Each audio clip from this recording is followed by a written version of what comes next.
You're listening to Late Night Radio on the SHR Media Network. Caution, there will be mature themes explored and potentially adult language used. If conservatarian words, phrases, certain concepts, or rhetoric offends you, tune out now. Freedom is never more than one generation away from extinction. We didn't pass it on to our children in the bloodstream. The only way they can inherit the freedom we have known is if we fight for it, protect it, defend it, and then hand it to them with the well-taught lessons of how they in their lifetime must do the same. And if you and I don't do this, then you and I may well spend our sunset years telling our children and our children's children what it once was like in America when men were free. I have come here to chew bubble gum and kick ass, and I'm all out of puppy.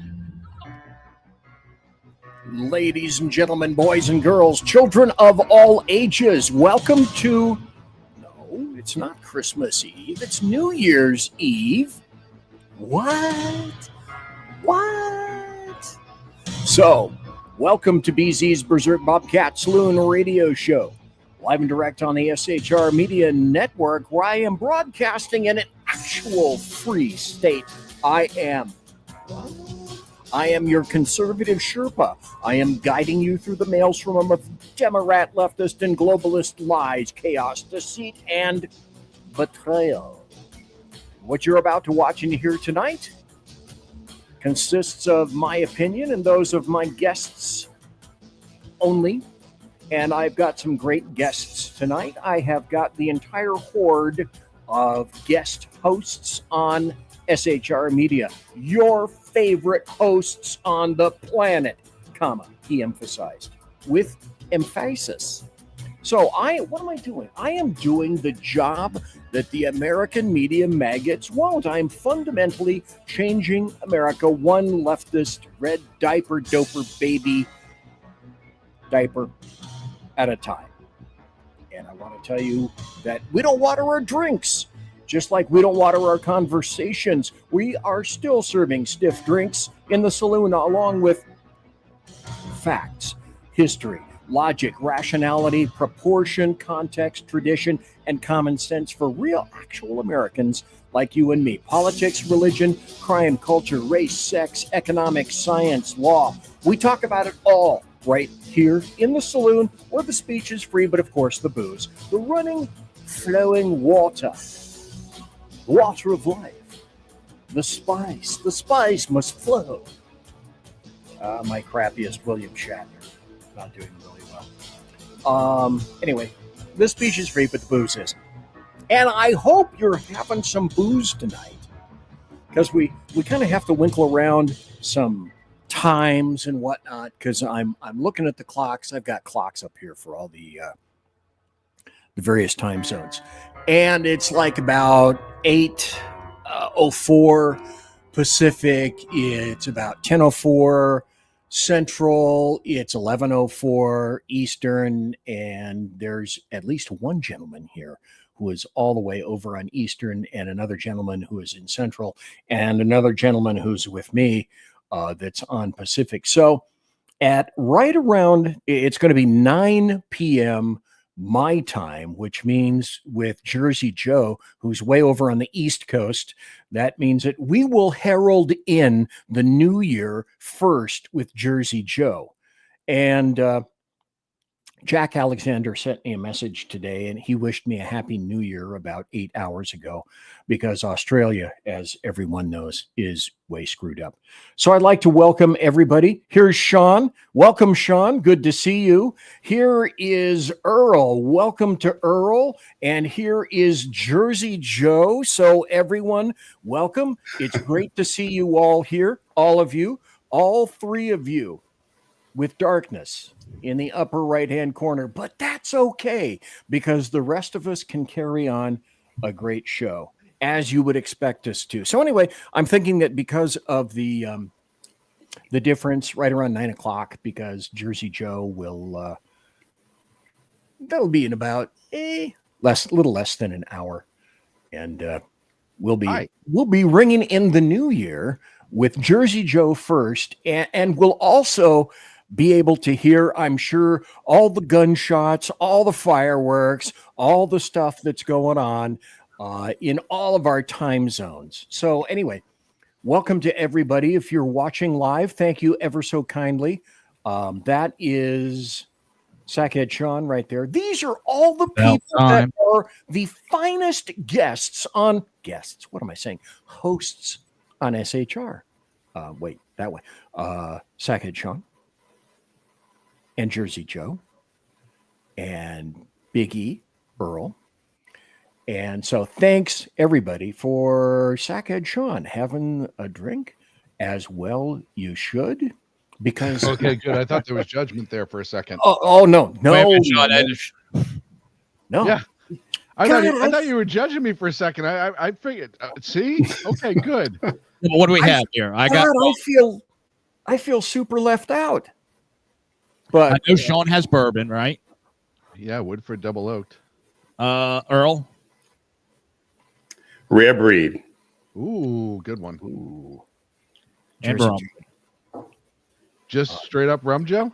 A little ginger ale in it. I was drinking this straight up earlier, and I started. So I poured a little ginger ale. Just Well, we like the fact that you got fancy for us. Yes, I even got a round Cuban. Wait a minute. Wait. I really got fancy for tonight. Wow. Oh yeah. See now. Wow. Joe showed me that.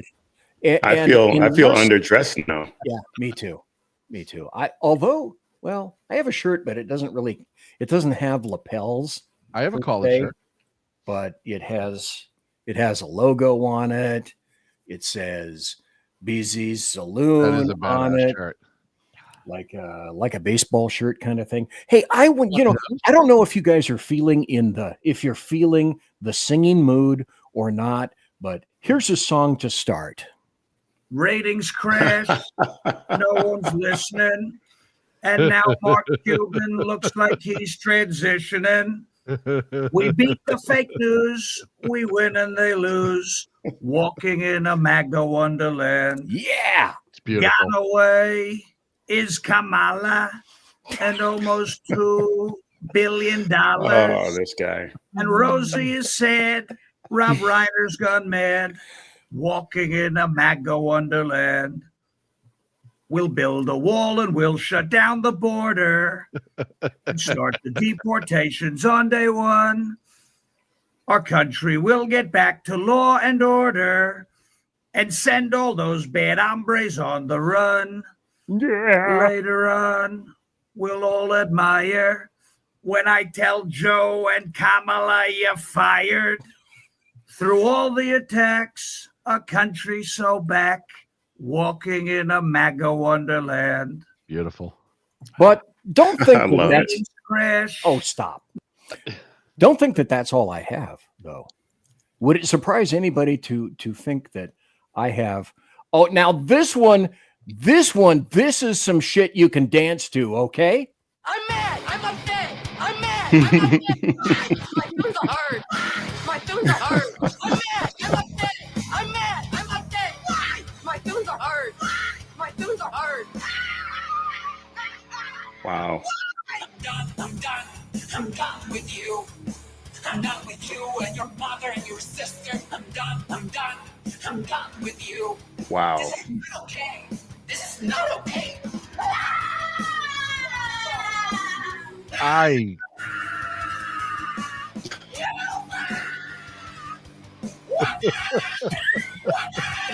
Oh my God.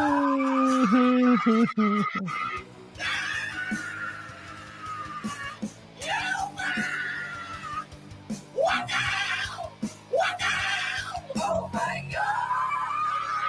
They're going to put Slayer out of business. Seriously. Calm down right now. I'm mad. I'm upset. I dare you to tell me to calm down right now. Calm down. I'm mad. I'm upset. Hey, what again? Just give up. There's so much hate in this country. Misinformation from Elon. We've got to fight back. We don't want to freak out. We don't want to freak out. I'm mad. I'm upset. I'm mad. I'm upset. My tunes are hard.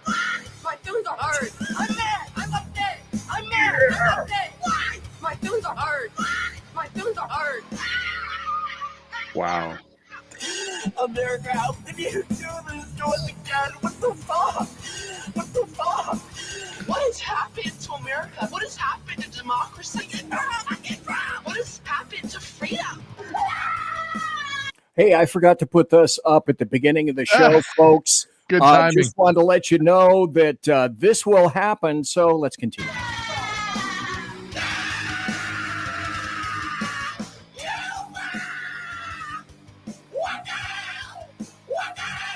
Oh my God.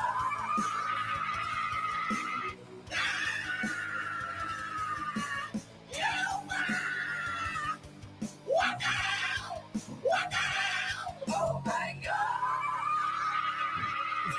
No matter what you say, no matter what you do, no matter.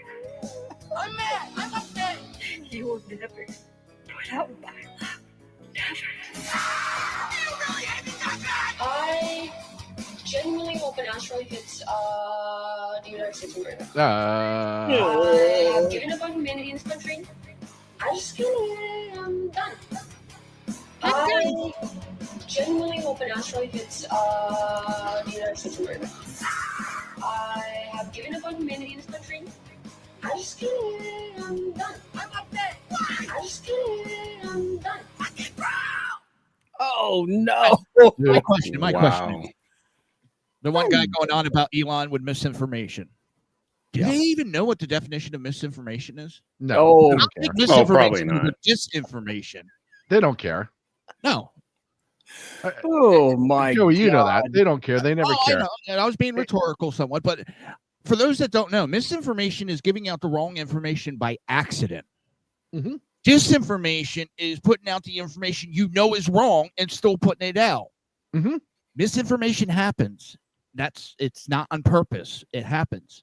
But they make them interchangeable on purpose. Yes, and It's the same way that they use the word democracy versus republic. They intentionally say the wrong thing to get people comfortable with the idea that we're a pure democracy versus a constitutional republic. They've been doing that for a long time, and it is 100% intentional that they use that word.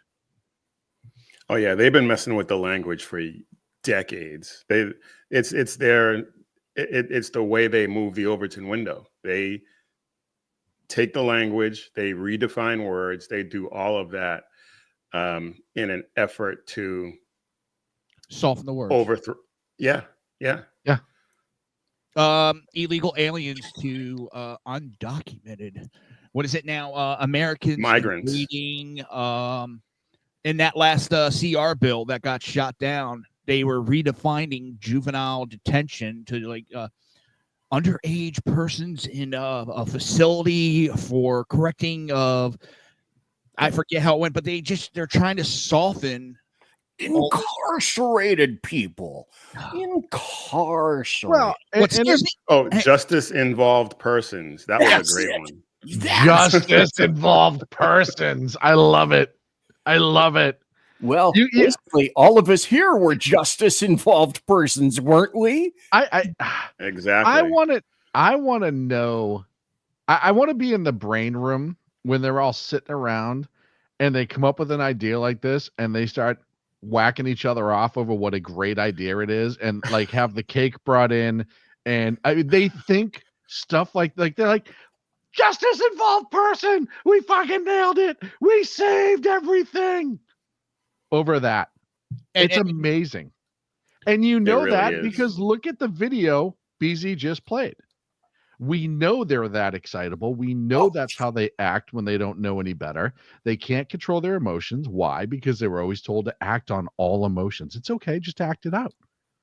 Right? So I'm not wrong. You can't. It's greater than 0% what I said when they come up with a new term like this happens. How many millions of dollars are spent on these think tanks for people to sit around a table, jerking each other off, coming up with these ideas? And that's what they do. It's I know I'm making fun of it, but they actually pay people to do a think tank to go, okay, well, let's poll this term and see how people like it compared to this one and this one. And when you put it out in the masses, the people are going, we're not that fucking stupid. Yeah, but Joey, you're not making fun of it. You're calling it out exactly what it is. You know what I mean? I mean, we mock it slightly. Yeah. But the reality of the situation is, you're right. There's millions of taxpayer dollars that get put into those think tanks through grants and all the other stuff. I mean, you look at how much pork they try to jam through in that CR bill for like environmental studies and yada, yada, yada. And, lesbian interpretive dance, underwater basket weaving, blind mole recovery act for blind moles. Like the BMRA. I'm a big fan of the BMRA. The BMRA. Well, the poor little buggers, it's bad enough they're underground and they can't see.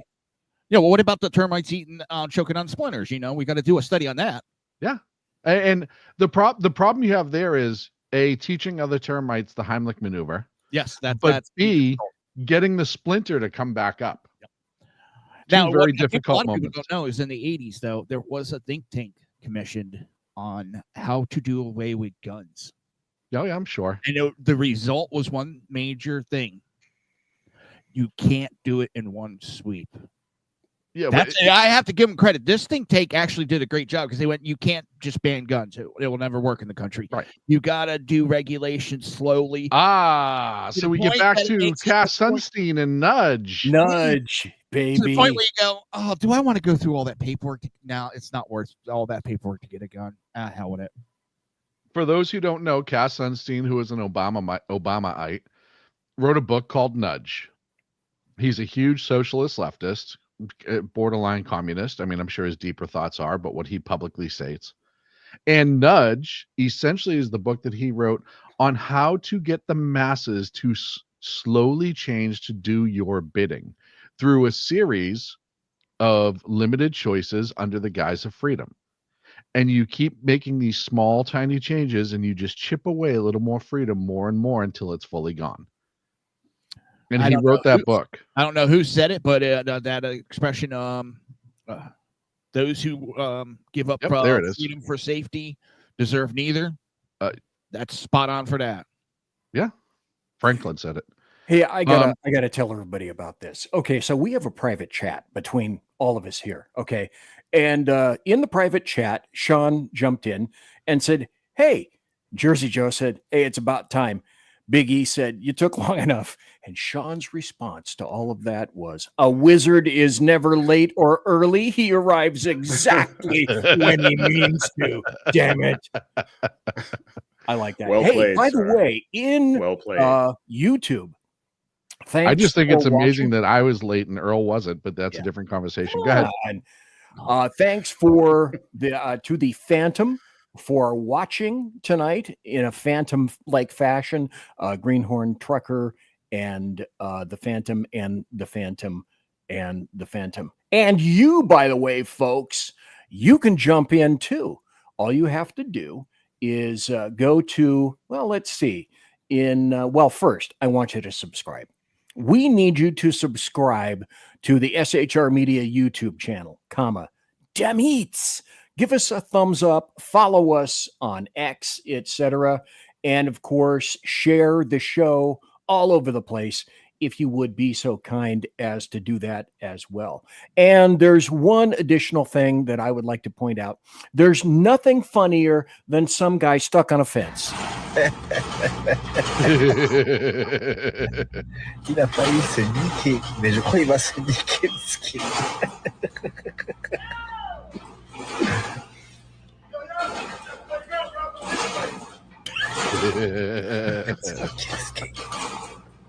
Is it bad? I'm sitting here, I'm waiting for him to like put his head into that. Oh yeah,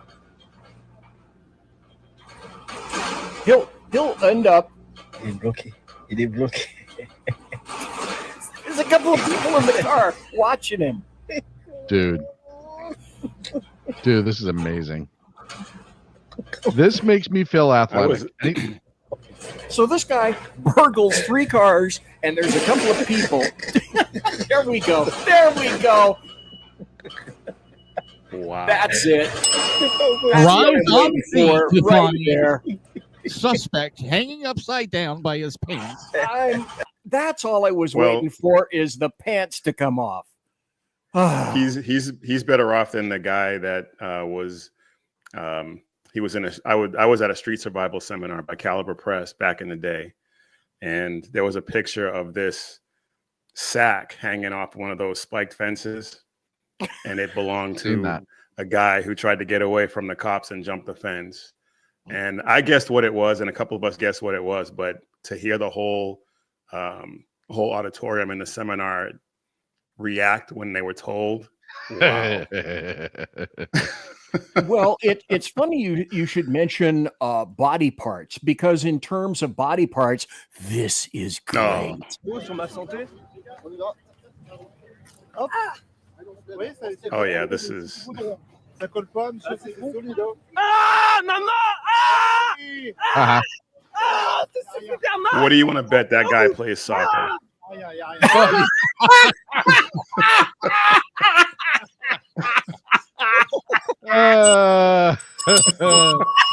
100%, brother. Oh God, that was perfect. Oh, Earl, damn it, mister, that was grand. Anyway, thanks for being here tonight. I greatly appreciate it. We are all getting lubricated in some fashion. There's a ton watching. I'm just looking at YouTube. We've got a lot of comments. I'm looking at, I don't have any chat yet in Rumble. So if you go to rumble.com and click on live chat, you can be there. I am your conservative Sherpa. I am BZ. And tonight we have also Shaun Lewis from the Edge of Liberty. We have Jersey Joe, who is the Reaver of Common Sense. And we have Earl Biggie Jackson, who is the host of Mission Ready Men. The show was replete with cool shit, and I'm sure that everybody all during the show will probably be hearing all sorts of boomly bangs and bangly booms. Oh, yeah. Outside our studios, I had my window over here open for a while just to get some fresh air in here, because the computer generates a lot of heato. So if you hear boomity bang, bangity boom, that's because you know why. It's going to be the brand new year coming up. So thanks. If I would, everybody, if you could tell everybody about your show and when it is, and then we'll get rolling. Shaun, take it away first, sir.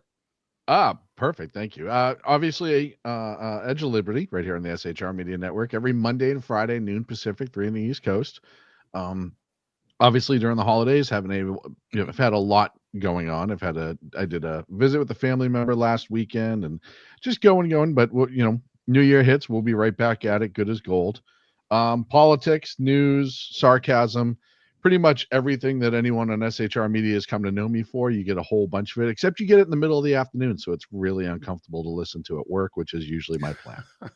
Well, that's why you have to wear headphones, if for no other reason than that. Jersey Joe, tell us about your show. Pretty please, sir. Same with me. I haven't been around the last week or two because of the holidays, and I apologize for that. But you can catch me. Huh? What? What? I said you should. That's all. Hey, at least I apologize. I didn't. Exactly. Catch me every Monday and then Friday, 9 p.m. Eastern on the right coast, not that left coast. You want to watch those people on the left coast, people. You want the right coast. Dude, you were from New Jersey. Cut the shit. Yeah. I mean, I was born in up in the Bastion. No, don't give me the Pennsylvania thing. Well, that's where I was born and spent the first 5 years in Pennsylvania. Then I was raised, in New Jersey, and I escaped to the free state of Florida. Okay. Now, well, there's a reason he's not called Pittsburgh Joe. Yeah, no, that's transparency is all I was going for right there, bud. Yeah. And, of course, there's Big E Earl Jackson. Tell us about your show, if you would, pretty please, sir. Absolutely. It is the Mission Ready Men podcast, and we are on Tuesdays and Thursdays at 10 p.m. Central. The new year, I might push that out to 11. We'll see how that works out, but pretty much the same thing. News of the day, politics. Come at it from a Christian perspective, and try to incorporate some Christian perspective, some Bible verses when it's appropriate. It's almost always appropriate these days, but yeah, definitely looking forward to looking forward to the new year with in 2025 with the new administration, and I'm sure there's going to be a lot to talk about. Oh, there's going to be a ton. So anyway, what I want to do tonight with everybody, and again, thanks to everybody for listening. We have 73 people watching right now live that I can see. I think that's through YouTube, if I'm not mistaken. And thanks to everybody for commenting and being in the chat. Anyway, we're going to be talking about the biggest stories of 2024. And then as we wrap the show up, right around 9 o'clock, everything's going to go bang, bang, bang, boom, boom, boom. I hope my dogs don't bark. The one that passed away is the one that was just he was overwhelmed with fireworks and whatnot. We used to put a thunder shirt on him. The other ones are not doing too bad right now. 9 o'clock will herald in the new year because that's where it's coming on the East Coast. They will see it first. And actually, then we will. I got a point to make. Point of Sir, order. sir. The Point of youngest order. that was supposed to be in a diaper did not dress up as baby New Year. Remember we talked about this on Twitter? Yeah. Shaun was going to dress as baby New Year. We voted. Oh, damn it. Maybe that's why it's dark. Except, as I pointed out in the chat, BZ's the only one of us that wears diapers right now. So why wouldn't we just go with what's natural and let him do it? Because he's Father Time. Thank you. Time. Thank you. Someone represents me. Thanks. Appreciate His it. ass. Yeah.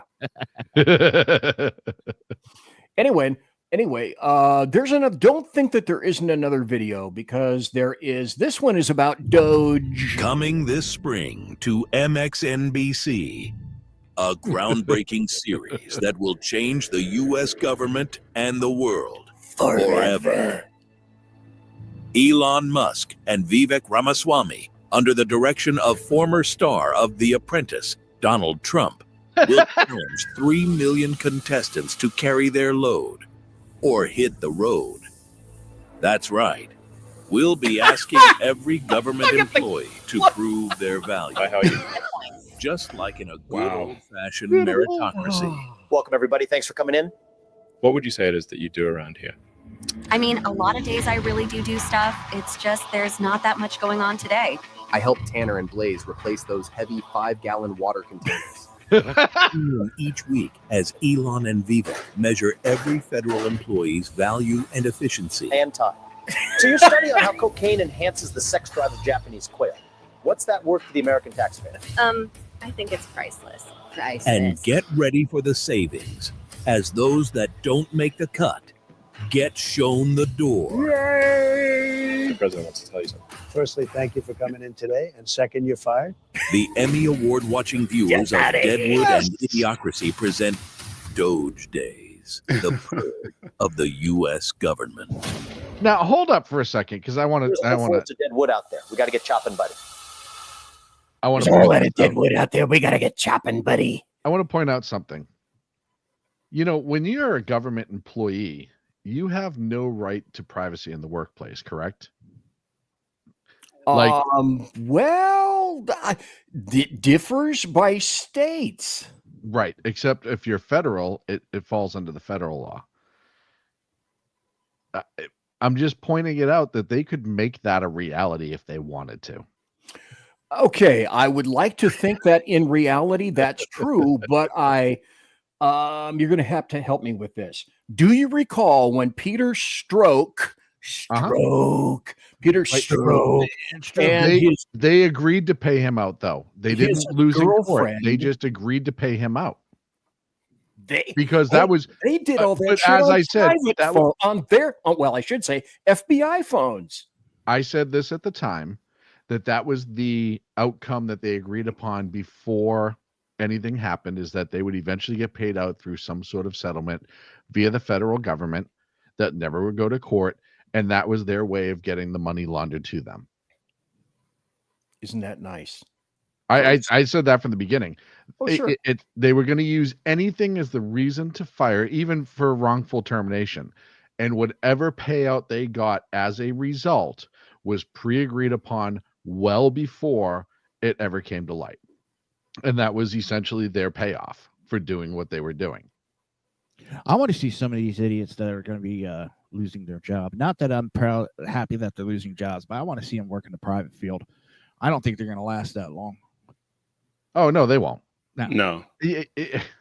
If you know anyone that's ever come from public sector, and we've all spent a majority of the time there, everybody on this panel has, and they're forced to go to private sector, it's not always a good transition for them, because all of a sudden there's accountability, there's like a time clock, people actually give a damn.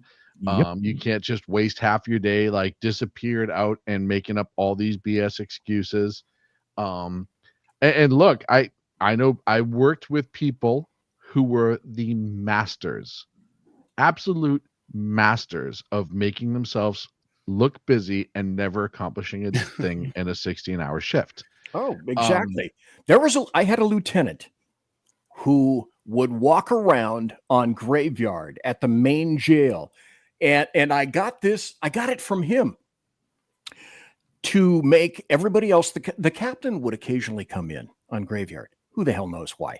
But he showed up. So this particular lieutenant would walk quickly, have a big jail key ring on his belt that he never used, and carry a clipboard. So if you carry a clipboard and walk quickly in government, that People shows think you're that doing you're something. working. You're doing something, baby.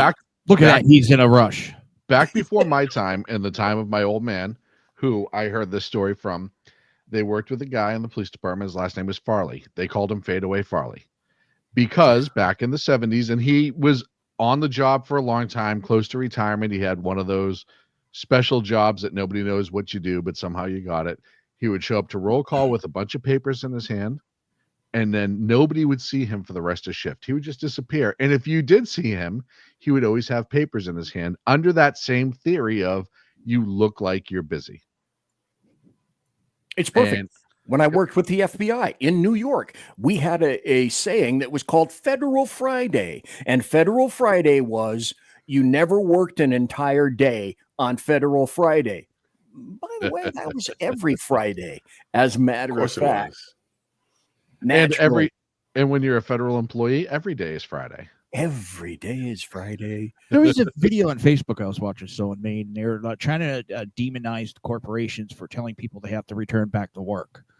And they were going through like this skit, and the corporate managers like, well, if you want to stay home, working from home, you're going to have to take a 20% pay cut. And everybody in the chat or in the comments were bashing the companies for doing that. I'm like, why? And then some were like, well, I got to pay utility bills. I got to pay electricity. Yeah, because you work at home, you also get to write all that off on taxes. So don't give me that increase. You're not paying for gas to come in. So you know what? If you want the benefit of staying home, take the pay cut. And then, well, if you're not going to talk, well, I'm just going to quit. Well, and depending on where people are, what city specifically, and what your travel time is, that 15 or 20% paycheck may be worth not having to deal with the commute all by itself. And you could go into a list of other reasons.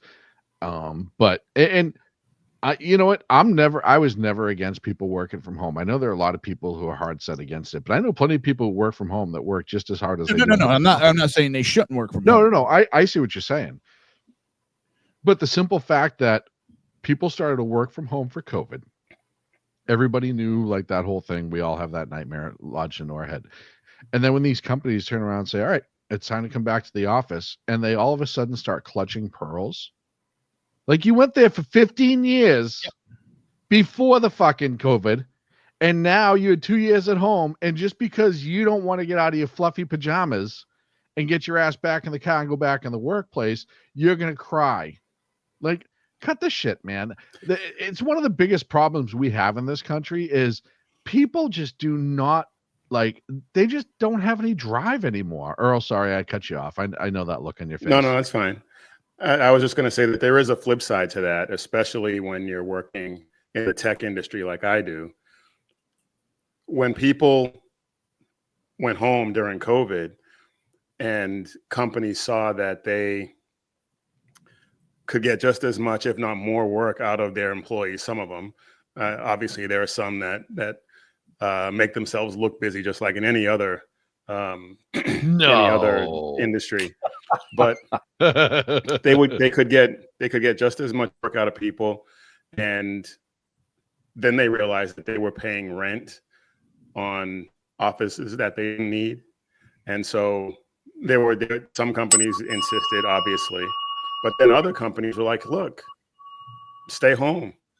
We'll give you pay for your equipment and a portion of your utilities and all of that. And like I said, I think this is especially true for the tech industry, where you don't have to be in front of people all the time. You don't have to have an office space to meet with people and things like that. I think it makes perfect sense. And I can understand the people who, especially in those types of industries, complained when they had to go back to work.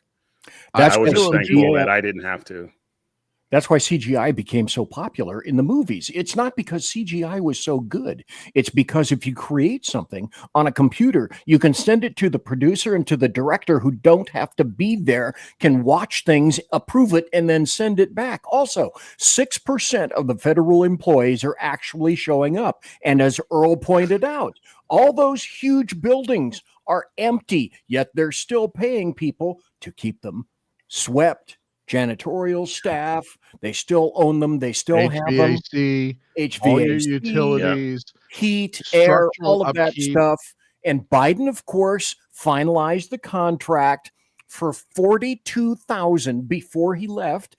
He shat all over everyone, decided that he was going to shit all over the Trump administration as well in numerous places. Oh, he's spending money hand over fist right now. He took his diaper off. Punch bowl, but he also hey, you don't think I'm not listening, okay?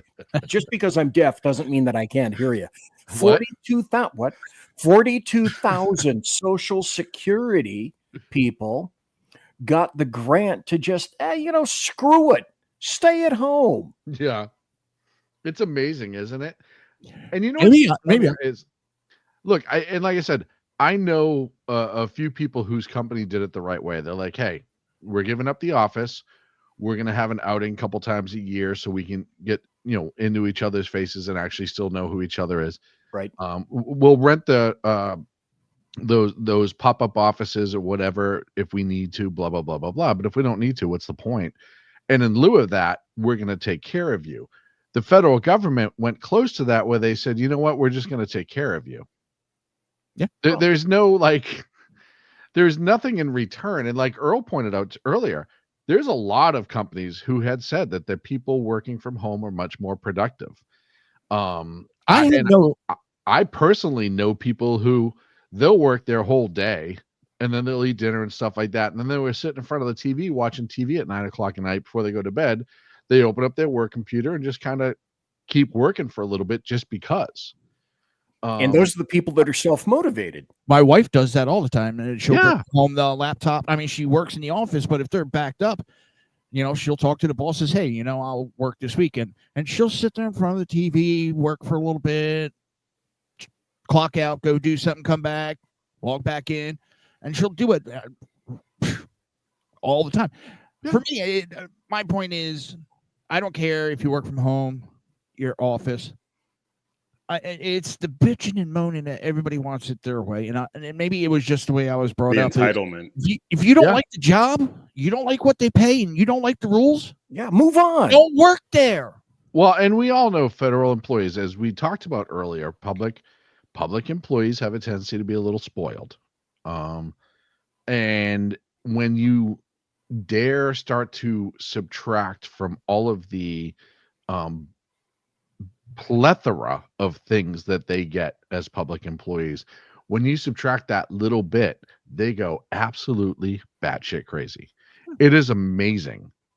And that's the deep state. The other thing I want to do is this, folks. We're not going to have any ads or any breaks per se, but I want to remind everyone. Conservative media done right.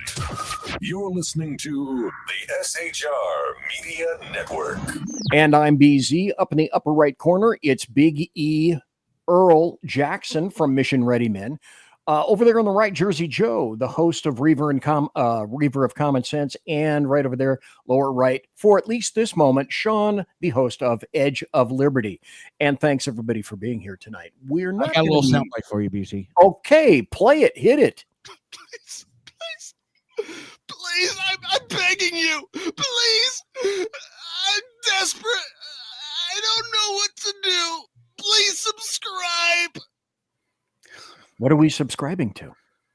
I think he's talking about all of our platforms, BZ. Oh. You see, on all these outlets, you can subscribe, BZ. I know we've had this class once before, but at your age, we have to do it occasionally. Okay, go There's a ahead. little button called subscribe, and in every single platform, we want listeners to do that. Really? Which platforms? Well, you have YouTube, Rumble, Facebook, X, Twitch, and who knows? There may be a couple other ones out there. Of course, there's the podcast aspect of it. You can still like and subscribe to that too. Okay. It's this new modern technology. Do you remember? Damn it, Jim. You. Okay. Since his mic cut out, this is where I come in and I say, what?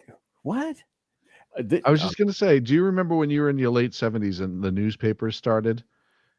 No, that was Stone that was when who invented the round wheel in Stone? They first started with a square wheel, and I stepped in and said, "No, chip it off here, chip it off there." Yeah, make it an octagon. That was your participation. That you're like, we really need to make this an octagon. It's going to be a lot better than a square. I contributed something at least, please. That's right. No, I was just going to say subscriptions almost like when you were when newspapers were getting delivered to your house and you paid probably in your case 12 or 13 cents a week. And they would bring it right to your doorstep. That's just like liking and subscribing to all of our platforms. It is. It's very, very similar. And of course, people right now are going, hey Earl, don't you miss riding around with this every week? Oh, like, my don't goodness. you miss that? I do. Okay, for those of you not so equipped, Earl and Shaun worked together for a while. Yeah, and poor Earl A would long be stuck while. either on a walking beat or in a cruiser with me for hours on end, and this was me nonstop, just non-freaking stop all night. And how he didn't kill me, I'll never know. He's like a gerbil on a treadmill. The amount of it used to be worse. Well, when I was you were younger. entertaining. the amount of tomfoolery that we got into was and shenanigans. Yep, plenty of hijinks. Also wasn't evil shenanigans.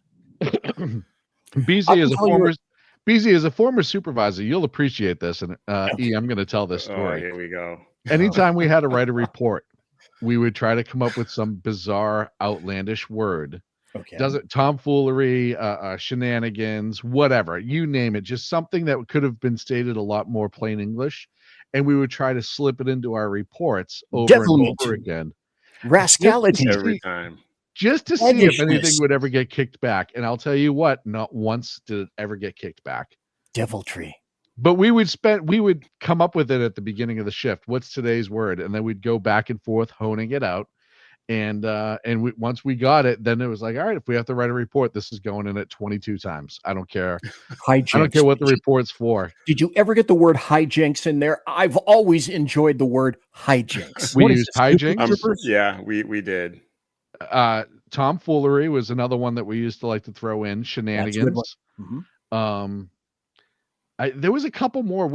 I had a running list in our clipboard in my clipboard that we used quite a bit. And yeah. So, and I used to sit there. Did we ever get rapscallion in there? I don't know if we ever actually got rapscallion in there. I can't remember that. But I'll tell you what, I have copies of a bunch of 1-1s that you and I did back in the day. And I will have to peruse those at some point to see if rapscallion ever made it in there. Skylarking, buffoonery, naughtiness, trickery, chicanery. I believe reprobate was in one of them. Oh, yeah. Was this like a Super Troopers type thing?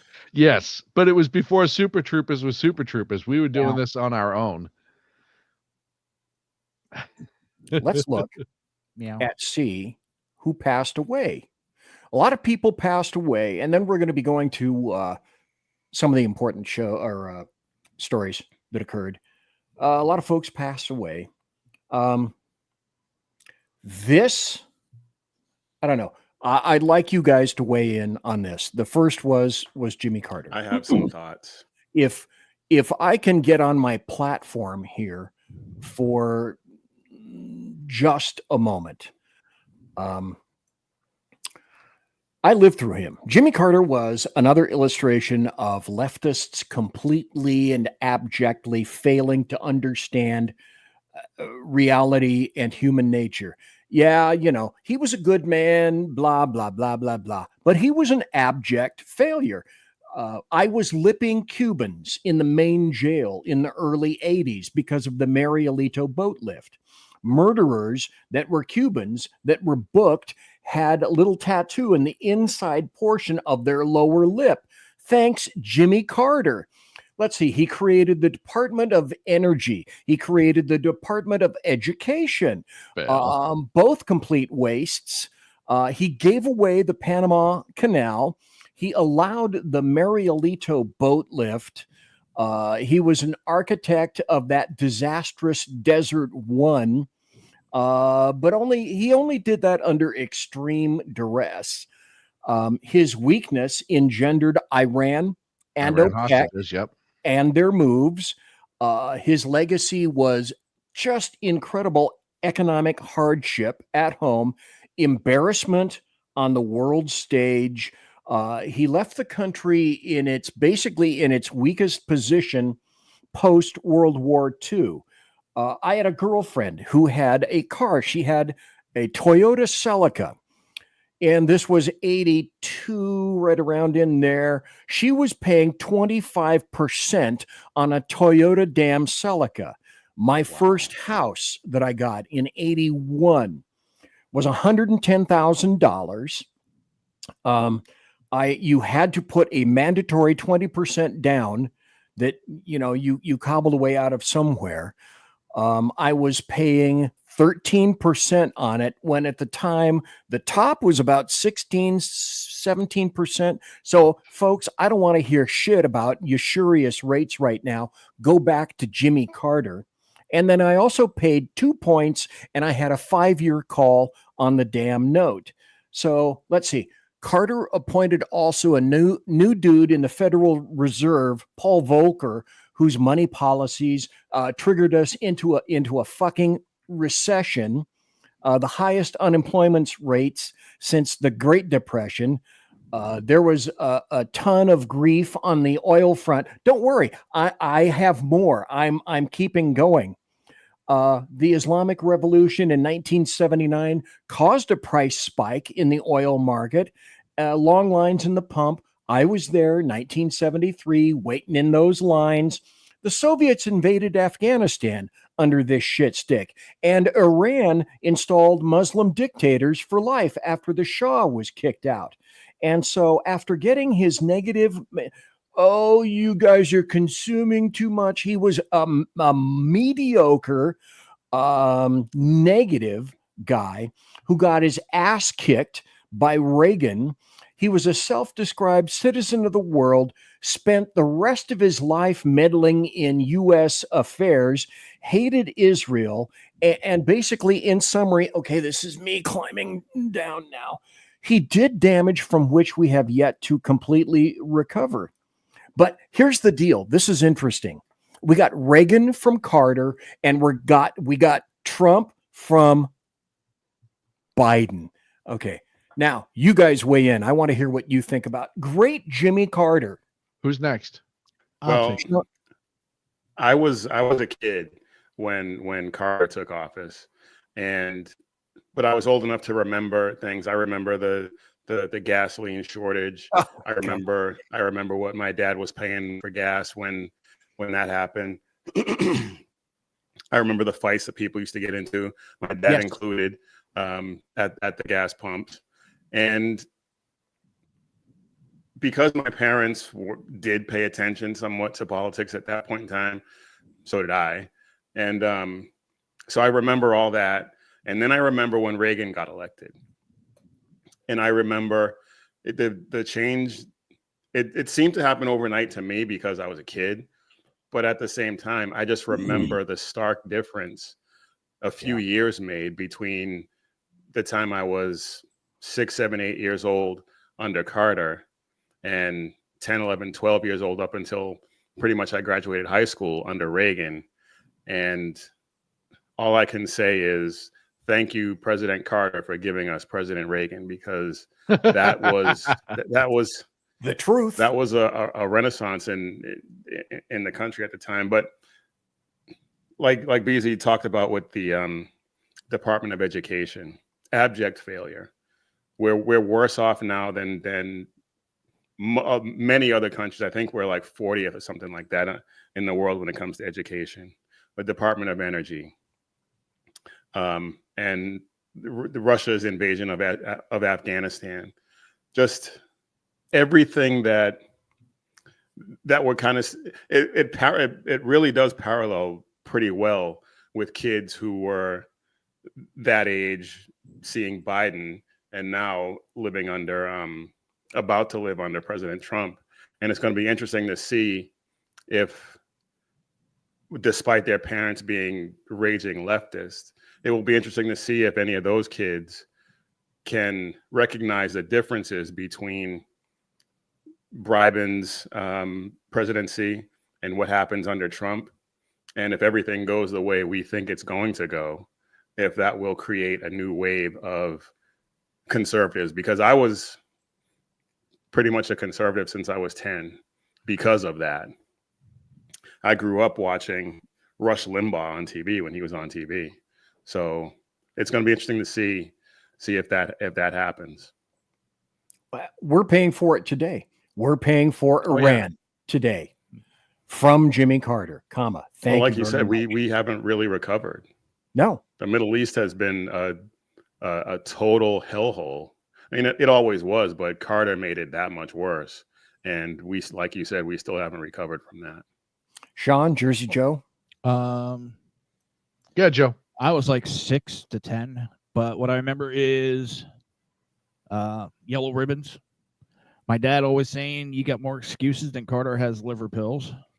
But the one thing that was announced was for Jimmy Carter's funeral, those showing up in cars with even number license plates will have to go there on a Tuesday, and those with odd will have to go on a Wednesday. Nice. I was working in Santa Cruz for a while in 78 and 79. And yeah, I used to go, I'd have to get sent to those 415 calls at the gas station all over Santa Cruz, leftist, liberal Santa Cruz, where hippies didn't die. They just all moved to Santa Cruz. And those assholes would get in some great knockdown, drag out fights. Great. Wonderful. We had a recreation of that after the last hurricane here. One of the Wawas opened, I think it was the day after, and they had 200 people brawl in the parking lot. And it got to the point that, the owner wouldn't shut down the gas station. So the cops were like, we're out of here. And they left. No more fight. Like, There's nothing to fight over. Yeah. We're just going to leave. We're not going to deal with it. Well, go ahead, Joe. I'm sorry. No, I was saying it was your turn. Oh, okay.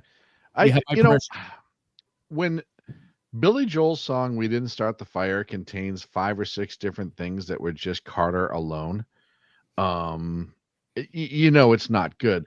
Look, Jimmy Carter could not have built enough houses in Habitat of Humanity to make up for the bullshit that he pulled on this country. My question for the panel, show of hands, I'm going to ask 2 questions. Show of hands on which one you think it is. Was it intentional, like we saw under Obama? Hands up if you think it's that. Or was he just so grossly inept at being a world leader that he was just that awful that things happen? So for intentional, let's see hands. I'm in the middle, but I'll explain in a second after you guys. Yeah. Okay, so BZ swings both ways. Anyone else? I hate to shit on a dead man.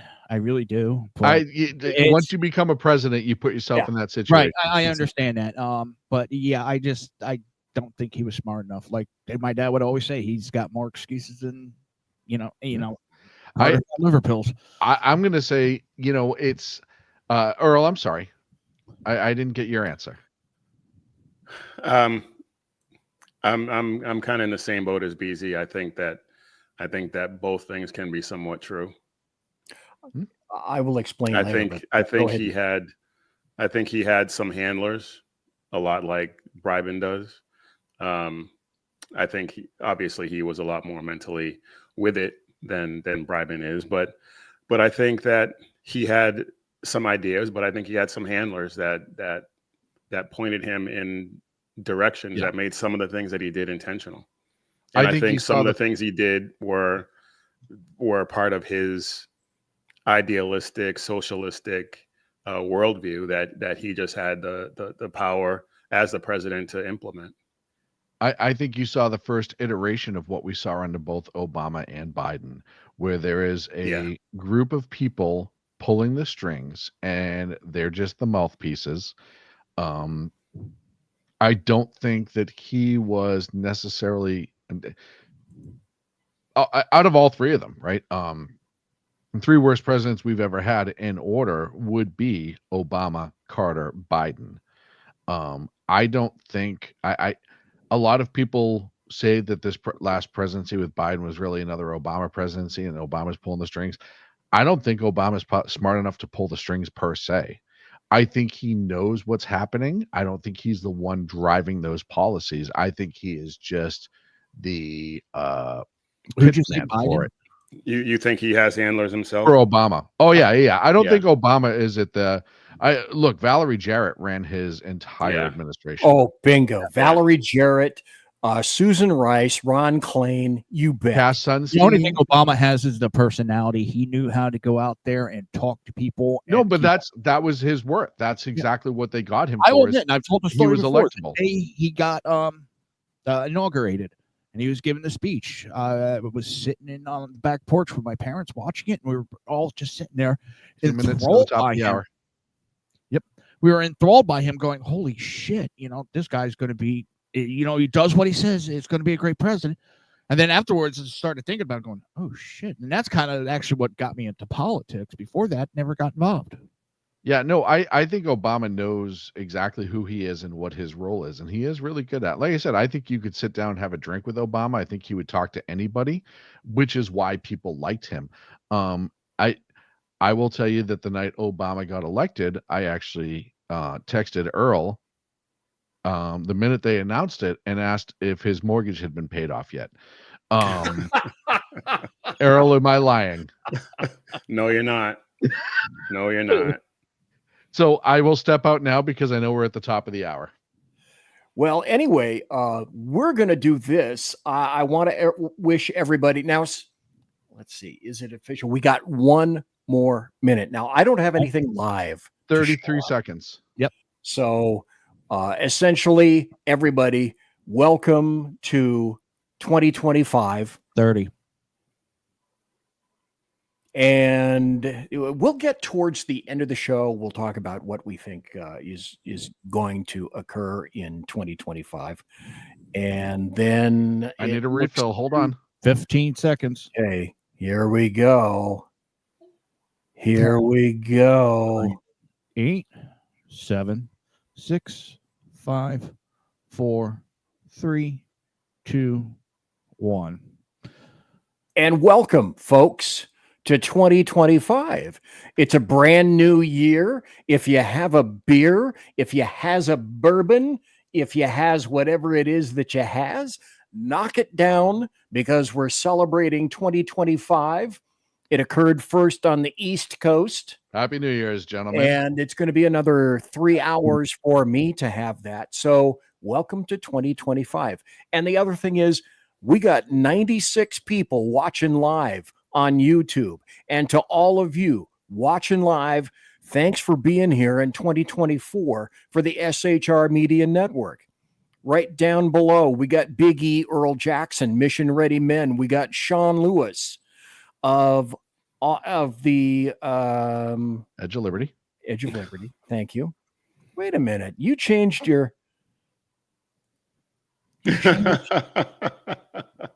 Wait a minute. Okay, now let me pull this off because you pulled a fast one on me.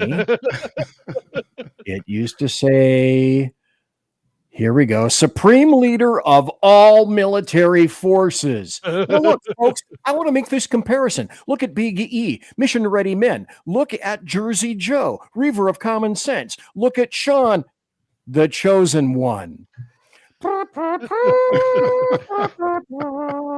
didn't say what I was chosen. I didn't say what I was chosen for. I just said I was the chosen one. Not only is your drink full, but so are you tonight. I am. I actually, first of all, gentlemen, Happy New Year. Happy New Year. Happy New Year to is everybody. amazing for all of you. My hopes are not high for myself. But Squatch Zone. Well, you know, if for those who know me personally, they know 2024 was a little bit of a rough one. It sucked. Yeah, well, you know. But and just as importantly, I want to wish my father a happy birthday. He passed in 2004, 20 years ago. Happy birthday. But he is a New Year's baby, and this would be his birthday. And happy birthday, Dad. Let me show you something. Joe, I get nervous when you're drinking and you say that phrase. Excuse me while I whip this out. This is a house. This is a house around the corner. I missed the close. Oh man. This is a house that's around the corner from my house. Oh gosh. Okay. Hey, by the way, while Jersey Joe is doing that, I want to. We have reached a marked line. We've got 101 people watching live right now. Right at the mark. Yep. This is a house about 3 blocks away from my house. Oh, that's awesome. That is fab. And this is a live stream from. That is. Is it set to music or anything? Yes. Here, let me. I had it muted. I'm sorry. Hang on. Where the smoke from the fireworks gives these lights a whole different life. When you drive by, if you turn to a radio station. I've seen that. And if you think they look good on this video, they look even more. Hear all the fireworks in the area? With all this smoke around. That is fabulous. So hold tight. I got to pick another was on song. an ABC show last year. That's so cool, man. That's they refuse any money you donate to them, they send to a shelter. But see, there's awesome. Usually in every neighborhood that I've ever been in, even in Ghetto Central in South Sac, there was a dude that was in South Sac where Mrs. BZ used to live before we moved. There was a or house, as I like to call it, beautiful downtown Mogadishu. Yeah, well, no, you stole that from me. Thank you very much. But anyway, that's the truth. 4 houses down, there was a guy every year for Christmas. Even in this place, he had a 2-story house, the only 2-story house in the entire plat for a long distance, and it was decorated to the nines. And I'm sure Shaun, Joe, Earl, in your neighborhoods, you've got all these folks that decorate like crazy. Maybe the cars line up in the neighborhood, but this guy was there, and that's that guy. Every neighborhood has one of those that guys right there. Yeah, I think it's awesome when people do that. And it is. You know, the fact that Joe said that he would fundraise and it would get sent to homeless shelters, I think is incredible too. We do have a location right around the corner from me called the Fab 40s in Sacramento. And it's always a competition for the best house, and all those streets. Yep. And it's 6 streets, 6 blocks down, 3 blocks up, and they all decorate and they all try to outdo each other. Also in Tahoe Park, not far from me over here, they also have their own little deck, and I think it's great for the kids. I think it's great for families. Yeah, I will say, as super liberal as the Fab 40s is, I will give them credit for this. They do a wonderful job, and the amount of families that show up will pull out a wagon for the kids to sit in and walk all those blocks during the holidays to see all the different displays.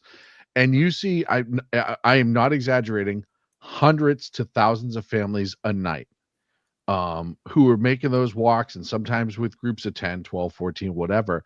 And it's really, I think it's fantastic to see. Hey, let's do this right now. Jersey Joe, who's your buddy? This one's Kane. This is he is a Pomeranian Shih Tzu with a little pug in him. He's having a rough night. Oh yeah. Yeah. Has he got one of those little thunder shirts on that kind of clasps him and makes him feel Well, we got him a smaller Philadelphia Flyers hockey jersey. Oh, okay. Look, he's already having a bad enough time. Why are you going to put him in a Flyers jersey? Because it's a true hockey team. I mean, I thought you were trying to stop his suffering. Well, if I wanted him to suffer, I'd put him in Boston Bruins. Really? Do we need to start talking about the record between the two teams? Come on, Joe. By the way, thanks to everybody who is watching. We've now reached 105 people. Also, thanks to the Phantom, Greenhorn Trucker, Squatch Zone, Cut and Scott is in the other chat, and we greatly appreciate it. If you would, listen to everybody's show. Thanks for being here. SHR has some new stuff in the works coming for next year. I'm going to be changing a few things. I may be instituting a new show kind of on maybe every once in a while on a Sunday night, so to speak. But we are ever so happy that you have chosen to spend tonight with SHR. We are very appreciative. Institutionalized. What is? Never mind. Oh, okay. Newsmakers of the year. Let's talk about that just for a second. Obviously, it's Donald Trump, who went from, and I hate to say it, but I think this did him a favor as far as you could call it a favor.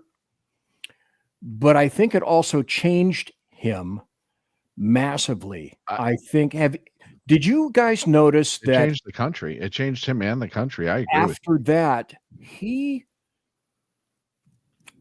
I know of no other way to put this other than he became much more cognizant of his mortality, and things kind of changed. They were a little bit circuitous at a point, but I think his philosophy has changed. I think you can see it. As I said before, there are a lot of things that I don't agree with. There's some things that have come out of just, I don't know where some of that crap came from. And that's a discussion perhaps for another day, because I've only got about an hour left, unless we decide that we're all going to go into overtime and Jersey Joe is going to be staying up late and Earl is going to be staying up late. It's not that late for me and for Shaun, but things changed. Oh, look at us. Hey, we just hit 115. Thanks for everybody watching right now. I greatly appreciate it. Anyway, that changed him. That changed Trump. Here's another. This is, I find, very interesting.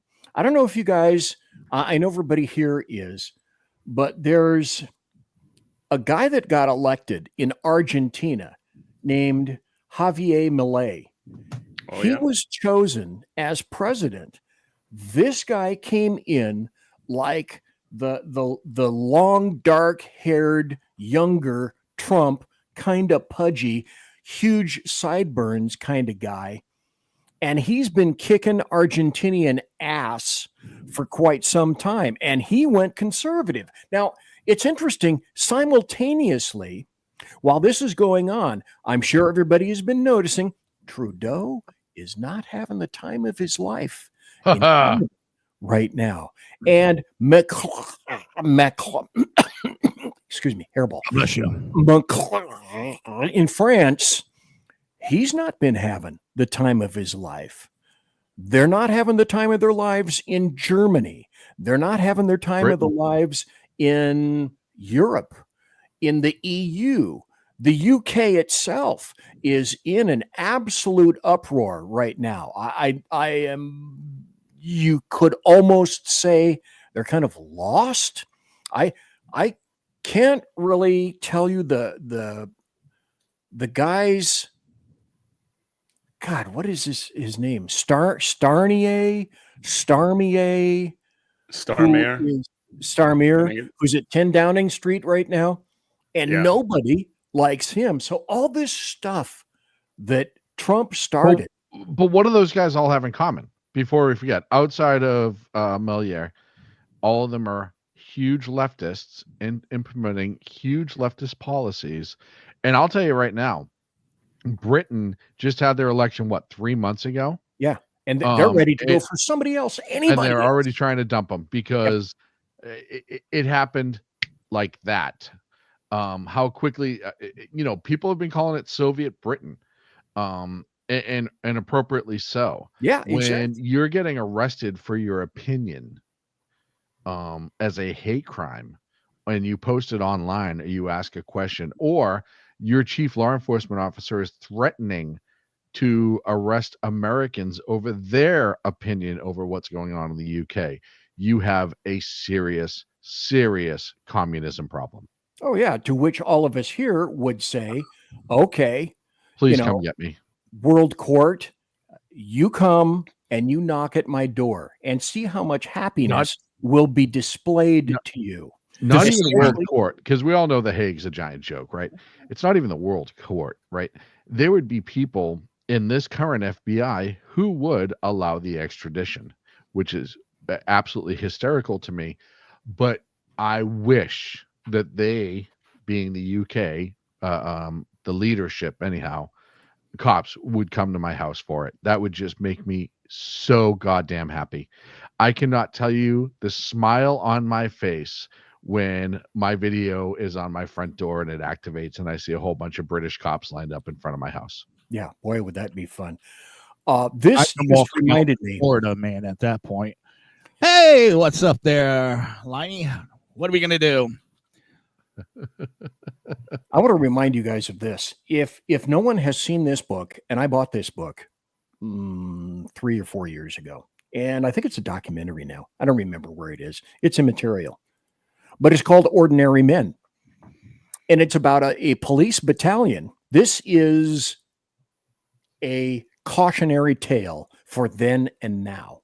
It's Ordinary Men, written by this guy named Browning.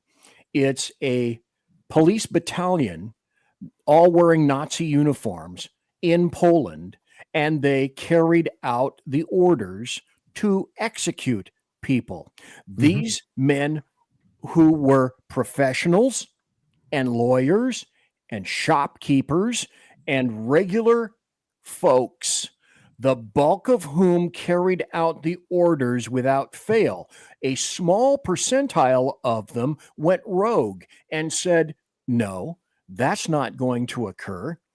So if you think, go back to history. History repeats. Santayana was correct. Those who don't live, who fail to understand history are doomed to repeat it. Yes. And history will repeat. So if you think that all the military people and all of law enforcement are going to, well, they wouldn't abrogate the U.S. Constitution. Ladies and gentlemen, boys and girls, children of all ages, you better have a think and a rethink. I will tell you, in my heart of hearts, I honestly believe that 90% of both military and law enforcement would not follow the order. See, I would like to think so. And I would challenge you, Shaun, go read the book. Yeah, Because no, those I were understand. I dire understand times. what you're saying. But one of the things that we have nowadays that they didn't have back then is access to information through technology. People have the ability to educate themselves on a much higher level. And So look at 1996 Australia. no, we didn't most have the same recent- technology we had then, though. Most right? recent illustration. No, you had a I land from agree. I towers. agree with what you're saying. But one of the things that they had in Australia in 1996 that they did not have that we have here, we actually have social media. 96 Australia Media was much like the leftist media in this country, where they put out whatever the government wants them to say. We now have the ability to sidestep that. As Elon Musk says, we are the press now, right? The average person has the ability to read, extrapolate, and digest real-time information that they did not have in the past. And I also think that most people who've put their hands up and taken the oath, now it means more than it ever has, because they've seen how close we've come to losing it all on a regular basis. And we have. We've come so close to losing our freedoms by and large by the enemy within. And I know the leftists hate it when you call them that, but it's true. The enemy within. It's They are an 100% enemy to the true. Constitution. They're an enemy to freedom. They're an enemy to anybody who dares think differently to them. Our right to think differently and have our own opinions. And I've said this before. I don't care if you have a different opinion than I. If you are intelligent enough and respectful enough to sit down and have a conversation with me about it, I'll talk to you till the sun comes up. Anyone who knows me knows if there's one thing I can do is talk. No. Yes. But that is one of the biggest. I'll tell you right now, if the left, including all the Antifa idiots, all the blue hairs, all of those people, if they turned around and presented their beliefs in a much more palatable presentation, I think it would have been so much harder for Trump to have won. And I say that because one of the things the Democrats used to be amazing at is bullshitting you in the nicest way possible, i.e. Barack Obama, where they could sit there. Look, everyone bitches about the healthcare in this country. Yes, it's a problem. The healthcare in this country is Obamacare.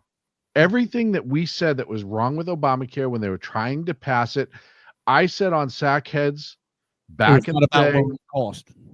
we knew everything that was wrong with it, and they told us, nope, it'll be fine. Right? Now, you look at people freaking out. The shooting of the healthcare CEO there, I can't think of the United Healthcare. Everyone's praising Brian that kid. Thompson. Oh, he's a hero. He's a hero. He's a hero. I murdered another person in cold blood. You're not a hero if you do that. You're a coward. I don't give a shit. Don't forget Congress. Congress included in the CR, one of the versions of the CRs, they didn't want to be beholden to Obamacare. They wanted to exempt themselves from it if it was so fabulous. Why would they Imagine need to do that? Why would and they they need get to free do that? health care, mind you. Yeah. They get free health care. But and they didn't still wanna don't do want any that. part of Obamacare. What made But them think, what I want to remind everybody of this. Conservative media done right. You're listening to the SHR Media Network. And I also want to tell everybody we've broken 120 live. I think it's on Nice. YouTube. So again, thanks to everybody who is here tonight and listening live. Shaun, keep it going, mister.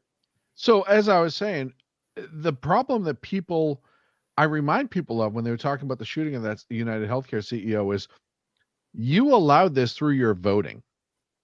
The healthcare system is destroyed. Healthcare companies have so much power and hospitals have so much power because of voting, because Congress never did the hard thing, which is actually deal with health insurance costs in this country. They passed Obamacare, which was just absolutely ridiculous. But what didn't they do? They didn't do simple things like, I don't know, allow to sell across state lines. Or make it portable from job to job. Make it portable from job to job. Easy things. Why didn't they do that? Because their pockets are greased by both the hospital associations and the insurance companies. You want to see how much living people are? I'll tell you right now, hospital organizations, Dignity Health, and I forget, there's 4 or 5 of them that own just about every hospital in this country. There's a parent group. They're not good. They're not good people. Everyone talks about big pharma. Big hospitals worse. the upcharge that you get, and I'll tell you right now, the fact that I think it's 5 or 6 groups pretty much own all the hospitals in this country, it's so amazing to me that they haven't been broken up under the monopoly clause like cable TV was back in the day. Have you ever seen the actual billing, how it's done with the hospitals? Oh yeah, it's ridiculous. You hit a check mark. Oh yeah. They come in for this. I'm talking ER. They come in for cardiac. You get charged for equipment that you don't even. That wasn't even used on you, but because it's line item, it can be used for you, so we're going to bill. $75 Well, for straw. of the people. There was a study done recently, or a poll, I should say. Sorry, between favorability of Obamacare or favorability of the Affordable Care Act. 70 people voted for the Affordable Care Act, and 70 people voted against the Obamacare. Yep, it's amazing. Wow. And Joe, you'll know this going back to the hospital costs. You brought up cardiac. If you go in for a cardiac incident, they bring out a cardiac cart. They take out a cardiac pack and they open it up. Everything, once they break that seal, so to speak, you've paid for everything in that bag, whether they use it or not. That drawer. Right, a drawer, whatever you want to call it. No, but I'm saying, well, you have the packets that are in there. It used to be, okay, you might only get charged for that pack. And now they went, well, we got to open that drawer, so everything is no good in there anymore. Yep, 100%. Let me tell you, that shit's still in there. If the seal didn't get broke, they send it right back. Right. Yeah. Hospitals are not your friends. And I tell people that all the time. I'll tell you, if you have a decent doctor and you have a talk with them one-on-one, they will tell you how miserable they are. And then they'll tell you to shut up about it. Well, they have to shut up about it. And I understand why they have to shut up about it. But, this past year, and look, I'm not nailing the doctors who do the actual hard work. I'm talking about the administrators who don't have a degree in the medical field or anything like that. Don't even get me started on that shit. That pisses me It's crony capitalism. I'm a huge fan of capitalism. I'm not a fan of crony capitalism. It is crony capitalism. If you realize that right now, health insurance companies are denying basic treatment on a much higher level, and they're paying doctors, I think, 4% less going into 2025 what they'll actually pay doctors. It's ridiculous. Never mind the fact that most of these health insurance companies, if you look at all these subsidiaries that they own, i.e., the ones that negotiate with pharmacies like CVS and how little they'll pay and what they'll deny and how much they'll make off this and how much, if you break into what the medical field is right now, and I'm not talking about the good people on the front line that do the hard work. I'm not talking about them. I'm talking about the administrators. It is horrendous and disgusting. And I'll tell you right now, if they were a cable company back in the 80s, Congress would have broke them up already. And they're not doing that right now. Mind a little anecdotal comment? You? I was working at a hospital in an ER, and my charge nurse actually got suspended for a week. The hospital I was working for, at Princeton, just got a new CEO. Bless you. Yeah. And he was a banker or economist or something like that. He started doing new rules. We need to worry more about customer care, customer service. Right. So the nurse is sitting there working on a guy that's getting ready to crash. I mean, he's getting ready to code literally, and they're trying to save this guy's life. Her other patient next there, standing in the doorway, bitching because she wants to go up to her room because she's getting admitted. She's ready to go up now. Take her up now. And the nurse is like, I can't. I got this guy ready to crash. I will take you up in a moment. She got suspended a week for that because she did not stop what she was doing and take that patient up to the floor. Not making any more money off the dead guy. You're going to make more money on the woman who gets admitted. No, but it was she complained, so that's not good customer care. She should have stopped what she was doing and taken that patient up. I will give you an example, and thank you, Joe, of something more recent. Look at COVID. Look at how hospitals acted in COVID, right? You had, and this came from the administration, and I'm not talking about, the dancing and all that other bullshit that happened during on TikTok was all the administration doing too. People who were decapitated but still tested positive for COVID, it went down as a COVID death. Yeah, right. They were shot with COVID. Heart attacks. Right.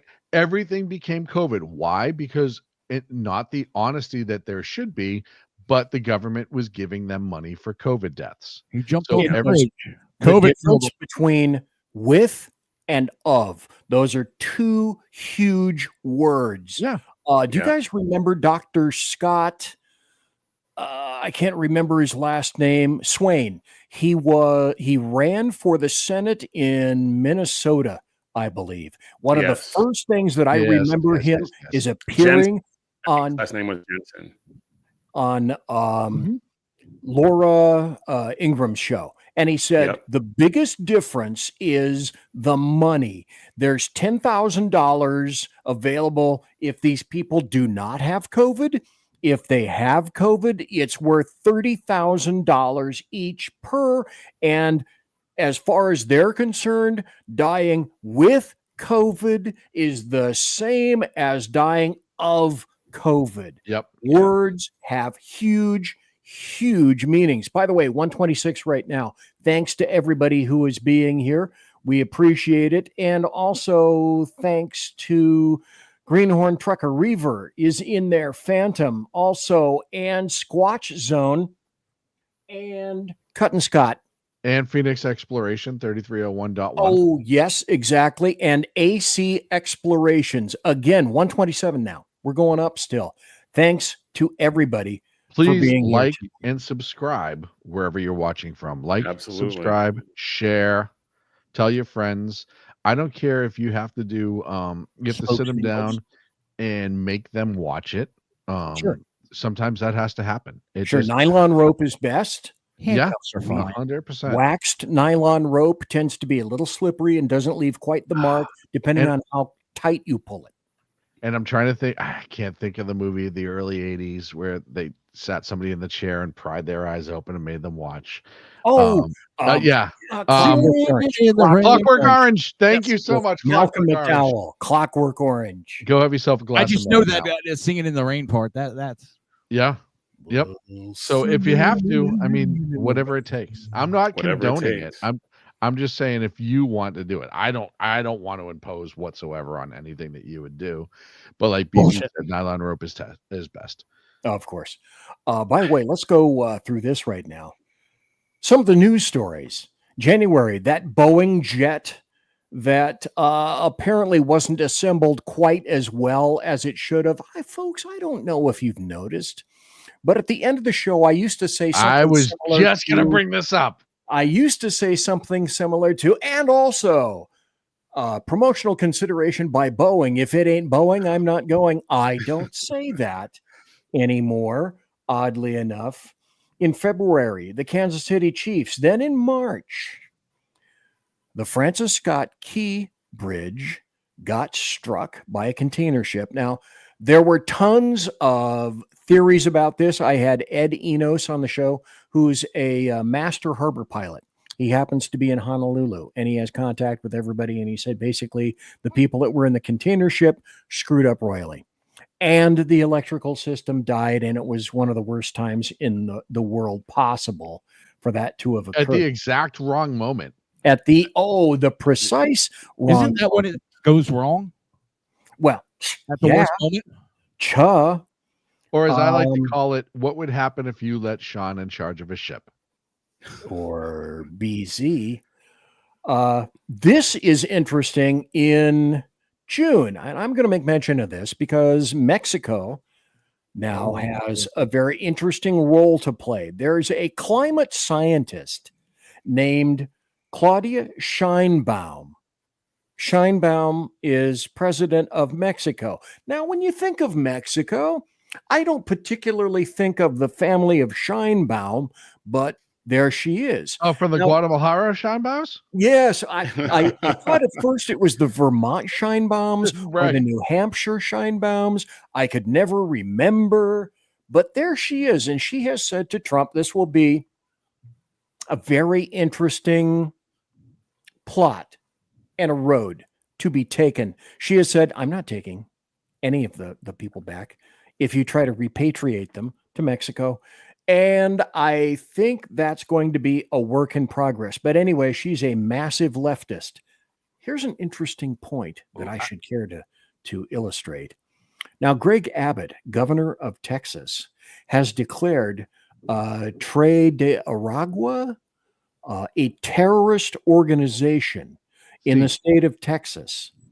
And Earl, I think that is correct, is it not? That is correct.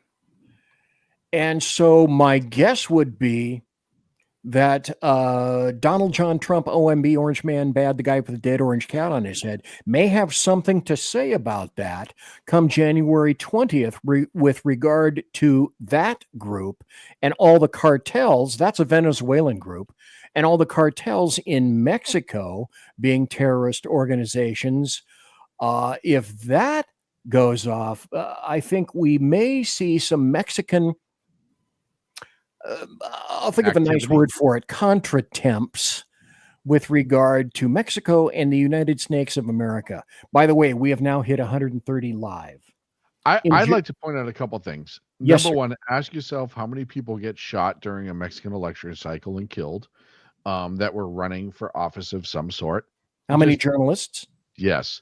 But number two, and by show of hands, with the amount of fentanyl and firearms that pour over our border from Mexico, with the cartel intentionally bringing fentanyl into this country, immigration aside, we know that China intentionally ships all of the products to make fentanyl to the cartels in Mexico. We know that happens. That's a factual thing. That's not a questionable thing.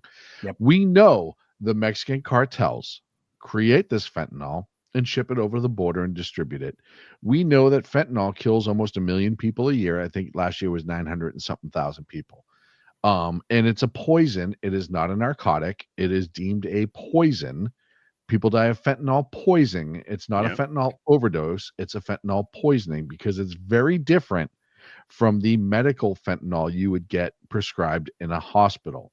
So with all of those parameters set out there, number one, would you, show of hands, would you determine all of the Mexican cartels as a clear and present danger to the American homeland? Oh, hell yes. Show of hands. Absolutely. Yes. You want me to exercise on the show too? Damn. Sorry, Joe. I know I'm really stretching you out. So high. Number two. I'm gonna have a little moment. I'm just gonna answer with you're a racist. That's all. That's why you're saying that. we got to get our bump up somehow. So I agree. Huge racist. Yeah. Number two, do you support military action from the United States against the cartel to eliminate them? Yes or no? Show of hands. Across the Mexican border? Yep. Does steak taste good? Hell yeah, it does. BZ? And I saw you scratching behind your ear. I just didn't hear an answer. I would, he said, hesitantly. Okay. Let me tell you, we've had incursions into Mexico already. Oh, I mean an actual legitimate operation, including air support, air tactics. I have no problem just bombing the shit out of them. 1 million Americans die because of the fentanyl that they bring over our border every year. 900,000 last year. Yeah, but what they don't tell us either, Shaun, and I'm sorry for interrupting you, is there's actual firefights that happen at the border. Oh, no, there are. 100% there are. Yes. And they've said they've gotten shot at from across the border. Yeah. They've done incursions into Mexico. There's been gunfights while they're there. People have died from it. But yeah, I will tell you, I agree, Joe. I 100% agree. Oh, I know. I will tell you, in my personal belief, I do not want to send any of our youth off to any war right now.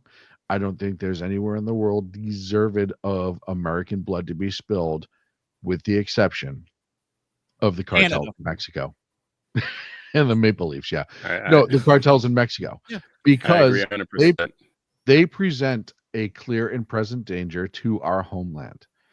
And I'll tell you right now, if you eliminate on U.S. soil, if you eliminate the cartels, and I mean all of them, through a bombing campaign, however you want to do it, you now change the direction of the country of Mexico, because as much as we're dealing with that, being our neighbor to ourselves, they also, the people that are actually good in the Mexican government, and there are some. I think you changed this entire hemisphere. Yeah, thank you. That was my point I was getting at. How much it would change both the country of Mexico and America. And I think that is one of the few times I will support us using military action as of right now. And I think it needs to happen. Let me point out a couple of things. Okay. And if we'd kept Trump, we wouldn't have this as a factor. And 3 things I'd like to mention. Number 1, our greatest importer of oil is from Canada. Our number 2 importer of oil is from Mexico. Mm-hmm. So if we had been energy independent as Trump kept us, we were for a while the world's number 1 exporter of refined petroleum around the planet, from the chemical coast down to Houston and beyond. And in spirit of this conversation, si, senor, you are correct. Absolutely. Biden's administration said we've been drilling and all that. The most they've outpaced Trump's administration. We're doing more energy. Yeah, everybody, of course, knows that's absolute bullshit. Complete and utter bullshit. Yeah. The second thing that I If want to that were point out true, is, why did we have to deplete our strategic energy reserves? Stop asking realistic questions. Because we're How stupid. dare you? We're stupid. Congress, if everybody remembers, Congress refused to fill the SPR under Trump. At a much higher rate, Biden decided, maybe it's time that we could refill that, but let's pay a lot more money to OPEC and others to be able to do that.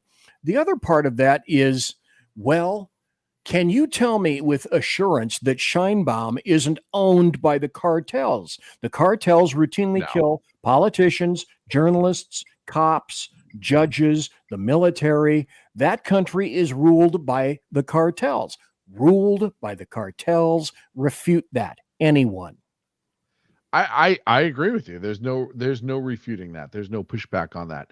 I think the cartels are smart enough not to kill certain levels of leaders in their country, because the world will all of a sudden have a problem with them. Whereas right now, it's only us, besides Mexico, that has a problem with the cartels. By the way, which calls into question whether or not she was actually installed by the cartels. Yeah. Oh, yeah. No, that's a fair enough question. I don't have enough information to even present a logical argument one way or the other. But at the end of the day, I kind of don't give a shit, because I worry about what impacts our youth. It's a terrorist nation sitting below us.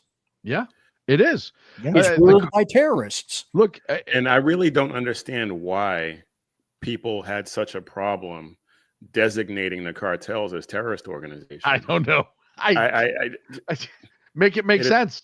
Let me make an observation. Make it make sense, because none of us know either. Democrats protect criminals. Yeah, I think that's yeah. Let me throw this out, and then I'd like you guys to weigh in. Any and every politician who was voted in any fashion for keeping the border open is on the payroll of the Mexican cartels. They are being paid off, period, end of statement. I don't give a shit who they are. I don't give a shit if they're Republicans or Democrats. If they're keeping the border open, if they vote down closing the border, if they vote for common sense and good border restrictions, they are on the pad of the cartels, period. I would caution one thing though, because they have an amazing tendency to put stuff in bills like that make it so that people with common sense, that they would put a poison pill in a bill like that to make it so that they can't in good conscience vote for it, and then they can turn around and say, see, this person didn't vote for closing the border. So you're right. If it's a clean bill and they vote against it, absolutely 100% correct. But there is always that possibility that they would put a poison pill in there to make it unpalatable to vote for. Shaun, I'm not the new Clint, am I? No. The contrarian part of it is being a contrarian on the same level that he was is very different. I will say this. I think what you see out of a lot of, specifically on the left, politicians today is they are not smart enough to realize what they're voting for. They have been told that open borders is the way. They've been told that, people aren't inherently bad. They're just misunderstood. Blah, blah, blah, blah, blah. I don't think especially the younger ones, especially the ones that are like the millennials, the squad age. Yes, I don't think the cartels have to spend any money to achieve what they want because stupidity has achieved it for them. The self-righteous, the overly virtuous, blah, blah, blah, blah, bullshit, bullshit, bullshit. Those folks who have been brainwashed by the Cloward Piven mentality, by the one world government mentality, by no borders, blah, blah, blah. They do it for free. I almost wish they were getting paid because at least I can say, well, he's a piece of shit because he's smart enough to be a piece of shit, i.e. Bob Menendez, New Jersey, right? Bob Menendez was a piece of shit because Egypt was paying him off and he was making money off of it. But at least he was smart enough to make money off of it. He got caught. He was stupid for that. But he was like, oh, no, at least I'm going to get paid for this. The people who we're talking about that aren't smart enough are the people that Yuri Bezmenov was talking about when he talked about the education, how they, God, I wish I had that video up. I played that about 2 weeks ago. That is agreed. Brilliant. Useful idiots. That's exactly what they are. You're Jasmine Crockett's of the world. Oh, Jasmine Ratchet. But it's not just the cartels. It's not just the cartels with the Democrats. It really isn't. I mean, if you look at it, how many murderers, rapists did Biden just pardon or not pardon? All of them, I think. Yeah, no, all but the three. He didn't do three. Sarnak, Roof, and one other guy. But 37 out of 40. They're against the death penalty. They're against large sentences for murderers, rapists. The only ones that are not out to protect are unborn children.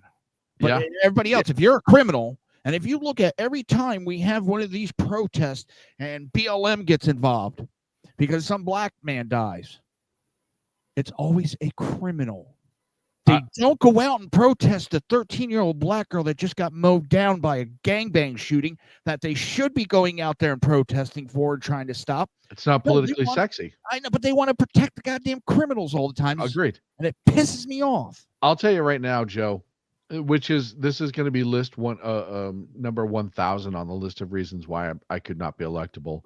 But if I was the president-elect at this moment, I would turn around and say, hey, out of those 37 people, if anybody happens to, I don't know, run them over, I guarantee you 100% that I run them over. However it happens, whatever happens to those 37, who knows what happens, I will pardon you.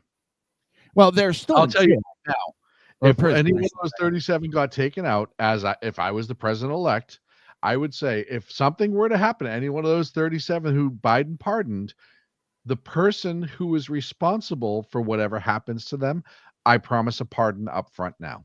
Well, their sentence was commuted to life. So call it a bounty. Doesn't matter. I don't give a shit. That's still a pardon. Well, you always have bounties in jails and in prisons, especially when it comes to child molesters and all that. You always see those stories. As I've said before, and I'll say it again, life's not for everybody. Some people aren't good at it. Well, I have one of my friends. Yeah, Shaun, you are very, very unelectable. Oh, I know I am. But why do you think I do podcasts? He was a prison guard at Trenton State Prison, and he said all the time that they would have prisoners come in that were child molesters, and they would purposely turn their back. In fact, if someone took them out, they would give that person extra privileges just for doing it. Yeah. They had one guy, Mudman, I think his name was. He murdered a state trooper And I can't remember the criminal's name, came in and he killed him. And they were like, okay, he killed a state trooper. Okay, that's fair. Well, you know what I mean, the way it was put. You know, the two adults going at it, and boom. All right. But took out the child molester. Who gives a shit? I'd like to point out two things right now. Number one, we have hit the 150 people watching live mark. Nice. So excellent. Thanks everybody for doing Bravo. that. And Bravo. And Earl sent me something that I'd like to display for everyone. We were talking about Jimmy Carter, and thanks, Earl, for sending this. Here's something. Scott Jennings, Jimmy Carter is guilty of treason. What? What does that mean? Let's play it. In the run-up to the Persian Gulf War, he wrote letters. Yeah, I know about this. To all of our allies and to Arab states, asking them to abandon their cooperation and coalition with the United States of America.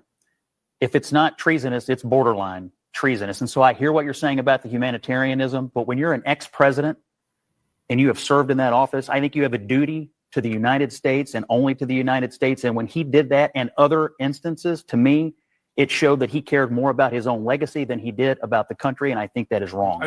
That's absolutely wrong. Yeah, And I didn't know about that think- until I saw that clip. I think, could you not make an excellent argument for treason? Yeah, I think under so. that. But people went with, oh, Jimmy, his work, his peanuts, his farm, his I've been lusting in my mind. I was lusting in my mind. I'm sorry, that's Bill Clinton. I can't do a Jimmy Carter really well. I apologize for that. But Ever Jimmy since- Carter was an asshole to work with. Ask anybody that was on the U.S. Secret Service. Yeah, that's He exactly wasn't what I was a- going to say. He wasn't the nice little, oh, well, I'm just a little farmer guy, and no, he wasn't like that. Earl, did you have something to add? Yeah, I was going to bring that up, but then also there was an article in the American Thinker, and I don't have the link available right now, but I think it was the American Thinker by a journalist who was covering Jimmy Carter, covering that election back then. And he talked about how Jimmy Carter, how the image of Jimmy Carter as this nice guy, this benevolent guy, this all-around good guy was completely fabricated, that he was nasty and condescending to everybody except for people in his direct inner circle, and even sometimes even them, that he was a nightmare to be around. And so Biden-esque. Yeah. And so, I mean, I had heard some of these things before. And so when people would talk about how great a guy he was, I'm like, okay, whatever. Yeah. But a lot of this stuff coming out now, and it's interesting to me that it's coming out like right after he passes away, and stuff like that, especially for a leftist like him, it's kind of unusual for this stuff to be coming out. So I find that interesting. The grip the left has on the press, though, right? Because it's not like these stories were suddenly being shared. People knew about these stories the entire time, and they were not allowed to share them. And it shows you the grip that the Democrats have on mainstream media and the grip they did have. Look, I just watched, and it's so funny what this country forgets. You see Bill Clinton out campaigning on a regular basis right now, right? And Hillary, the same thing. We all are more aware of Hillary's misdeeds and criminal activities over the last 15 years. But you forget the amount of people that have perished, that have had involvement with the Clintons, and the numbers are up into the 50s, I believe. And not just like random people that once came in contact with the Clintons, people who were personally involved with the Clintons, meaning untimely deaths. A woman who was a Starbucks employee who was alleged to have had an affair with Bill Clinton, i.e., the JFK route where she was brought into the White House. And her death was deemed a suicide, even though she was double tapped to the back of the head in Washington, D.C. Shades of Ron Brown. Yes, very much shades of Ron Brown. Yep. You forget the amount of SNL used to make, back when they were super funny, used to make their stories They had one with Phil Hartman. We played Clinton, where Kevin Nealon and Jay Moore show up as cops, and Hillary beat the bejesus out of them, and that was the whole basis for the skit. But everybody laughed because we all kind of knew how volatile she was. Stories had gotten around it how volatile she was. Everybody knew there was violence going on there. What, you mean like a rag? Yes. And all of a sudden, it went from that being front and center to getting scrubbed when you look at the pages of history. And Do you remember Tamara? I think she was on, she might have been on SHR for a while, and she was the one that wrote the story. Tammy remember. Jackson. Tammy Jackson. Yeah, Tammy J. Wrote the story that you can go back and reference about the numerous people that were. That. It was once the 37 bodies of at that time that she wrote it. It was the 37 bodies of Hillary Clinton. It's while she was writing for the Black Sphere. She did, that was a 1.5 year long story that she investigated and worked on. She put a ton of effort into that.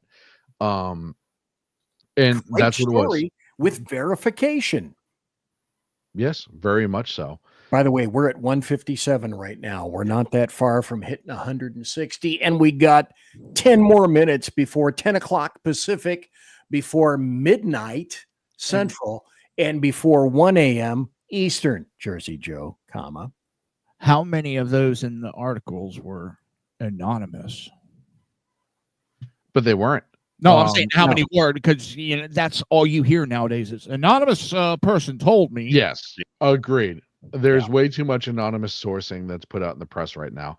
Well, a person close to the investigation, an anonymous source. So, in other words, a guy who once walked through that office, a cat who's very familiar with that location, a dog gave us a statement who once pissed on the front of that building. That's modern day press right now. That's exactly. And it kills me that they're freaking out over things like Elon saying, well, X is the new press. People are the media, which is funny because that's what it used to be. People used to be the media back in the day. Yes. That's how media started. That was a reality. But I've said before, and I'll say again, they're all freaking out of it because they're losing control of the narrative. They are no longer the gatekeepers of information. Right. You remember when Cuomo said, well, we can look at the secret documents. They're secret documents, but we can look at them. You can't look at them, but we can look at the secret documents. Because we're a hierarchy. We're special. Still trying to find news. We're a hierarchy. That's exactly where do we get how our they press used to passes present from? What agency issues the press passes? There's no such thing. What? Exactly. You kind of did my point. Yeah, no, I know. That's exactly what I was saying. I've heard so many times, well, where's your press pass? Not to me, but well, where's your press pass? Okay, who issues them? I don't know. You know, it's amazing. In some municipalities, you do have to file with the city government just to let them know that you're part of press, and there are some requirements, which is hysterical to me, because that should not exist with freedom of the press. Look, the idea that you have to be a multi-million-dollar media company in order to have a legitimate reporter is bunk, because when the media started in this country, Ben Franklin and others, it was just literally a few people who were trying to get the message as to what was going out throughout the colonies. Citizen journalists. Yeah. That's what we're going back to, because the American media maggots can no longer be trusted. We're going to have to wrap this up. I want to go here next. Oh, can I throw in a quick thing real quick? Sure. George Jetson turned 2. George Jetson? Yep. His boy Elroy? His daughter Judy? But George Jetson just turned 2 years old. Wow. Oh, because he was born in 2022. Yeah. Nice. What about James' wife? Yeah. Doesn't that like mess with your head, kind of like watching that cartoon? God, we're so about a month ago, my wife started watching it. And you know, it holds up today pretty much as nicely as it did then. Because there's been so much junk on TV, we've been watching a lot of really old stuff. And some of it doesn't hold up, but the Jetsons actually did. I was kind of surprised. It wasn't really my cup of tea, but I mean, it did hold up. It's not bad. I want to wrap up this time. DEI is going away. I wish we had more time. I think, and I submit, it's MEI, merit, excellence, and intelligence. The other thing is elections have consequences. Now, this Javier Milei are in Argentina for the first time in 123 years. They don't have a deficit, and it's all about who you elect. And here comes Justin Trudeau with their debt to GDP ratio, just hit 105%. Now, the media quick question: is Justin Trudeau the first woman prime minister of Canada? Yes, exactly. Okay. Thank you for. Wait a minute. Thank you for pointing that out, Shaun. I greatly appreciate it. This is here because the American media maggots are starting to recant, and this is the only reason why they are recanting. They are hemorrhaging everything. But I want to point this out and then have you guys take it, and we'll wrap up with this. An AP poll came out, and people are saying, well, what do you think about the next year? What do you think about 2025? And of the Democrats, 17% hopeful, stressed, 40%. Republicans, 56%, over half, hopeful, 22% stressed. And then here, will the next year be better for you personally? Democrats say, oh no, 19%. Better for the U.S. Democrats, oh, worse for the U.S., 7%. Will the next year be better for you personally? Republicans, 69%. Better for the U.S., Republicans, 71%. So that brings us to this. Prognostications, if you will. By the way, bada bing, bada boom. We hit 160 people watching live. Nice. Right now. Crushing it. Everybody. Please donate. Thanks for watching tonight. I can't tell you how much we appreciate it. So, you guys, 2025, what do you think? What's coming? We got something coming up January 6th. Is that going to be an issue? We got something coming up January 20th. Is that going to be an issue? Yes. Are we, we saw the Hill. I talked about the Hill article the other day. Jamie Raskin is saying that, nope, we're not going to do that. We're going to do the same thing to Trump, etc., that they attempted to do with us. So those two dates, are those going to live in infamy? And then beyond that, thoughts about 2025? I think that, I just saw a story that Chip Roy is making noises about blowing up the speaker vote. So I don't know. I think January 6th is going to go off without a hitch. I think it's going to get certified regardless of what Chip Roy does. I think there may be some shenanigans on January 20th on Inauguration Day. Yes, some buffoonery. But I think ultimately that's also going to go off. Trump will be inaugurated. And I think that things are probably going to be a little bumpy at first. I think a lot of the good things that are going to happen probably won't happen till later on in the year. I think that there's going to be some rough roads in the first quarter, and then I think it'll smooth out. Anybody else? Joe? I agree. Shaun? The problem is we need Congress to do the right thing, and we need Congress to be strong, and we need Congress to put things in front of Trump. And look, I'm not saying there's not a lot he can't do with the executive order, as we've seen with the last administration and some other things, but in order to put long-lasting constitutional changes that need to be done appropriately, we need Congress to have some balls, and I just don't have any faith in Congress. I said, I'm sure on whichever show that we were on it during the elections, Congress is key to Trump's success. Trump can only do so much. Congress needs to be strong. And Happy New Year's again. Happy New Year. I really hope, and as we say Happy New Year's, there's a pursuit in my neighborhood right now, which is absolutely hysterical. Yay, Happy New Year.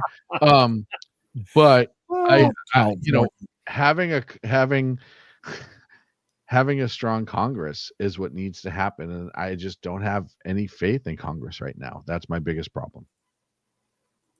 I have faith that if you put a good bill in front of Trump, he'll sign it. I have faith that Trump wants to do the right thing. I have faith that when it comes to executive orders, he will do all he can through executive orders. When it comes to Congress needing to do the right thing, I have zero faith in Congress right now. Says runs with paste and loves to hear himself talk. Jersey Joe, any thoughts?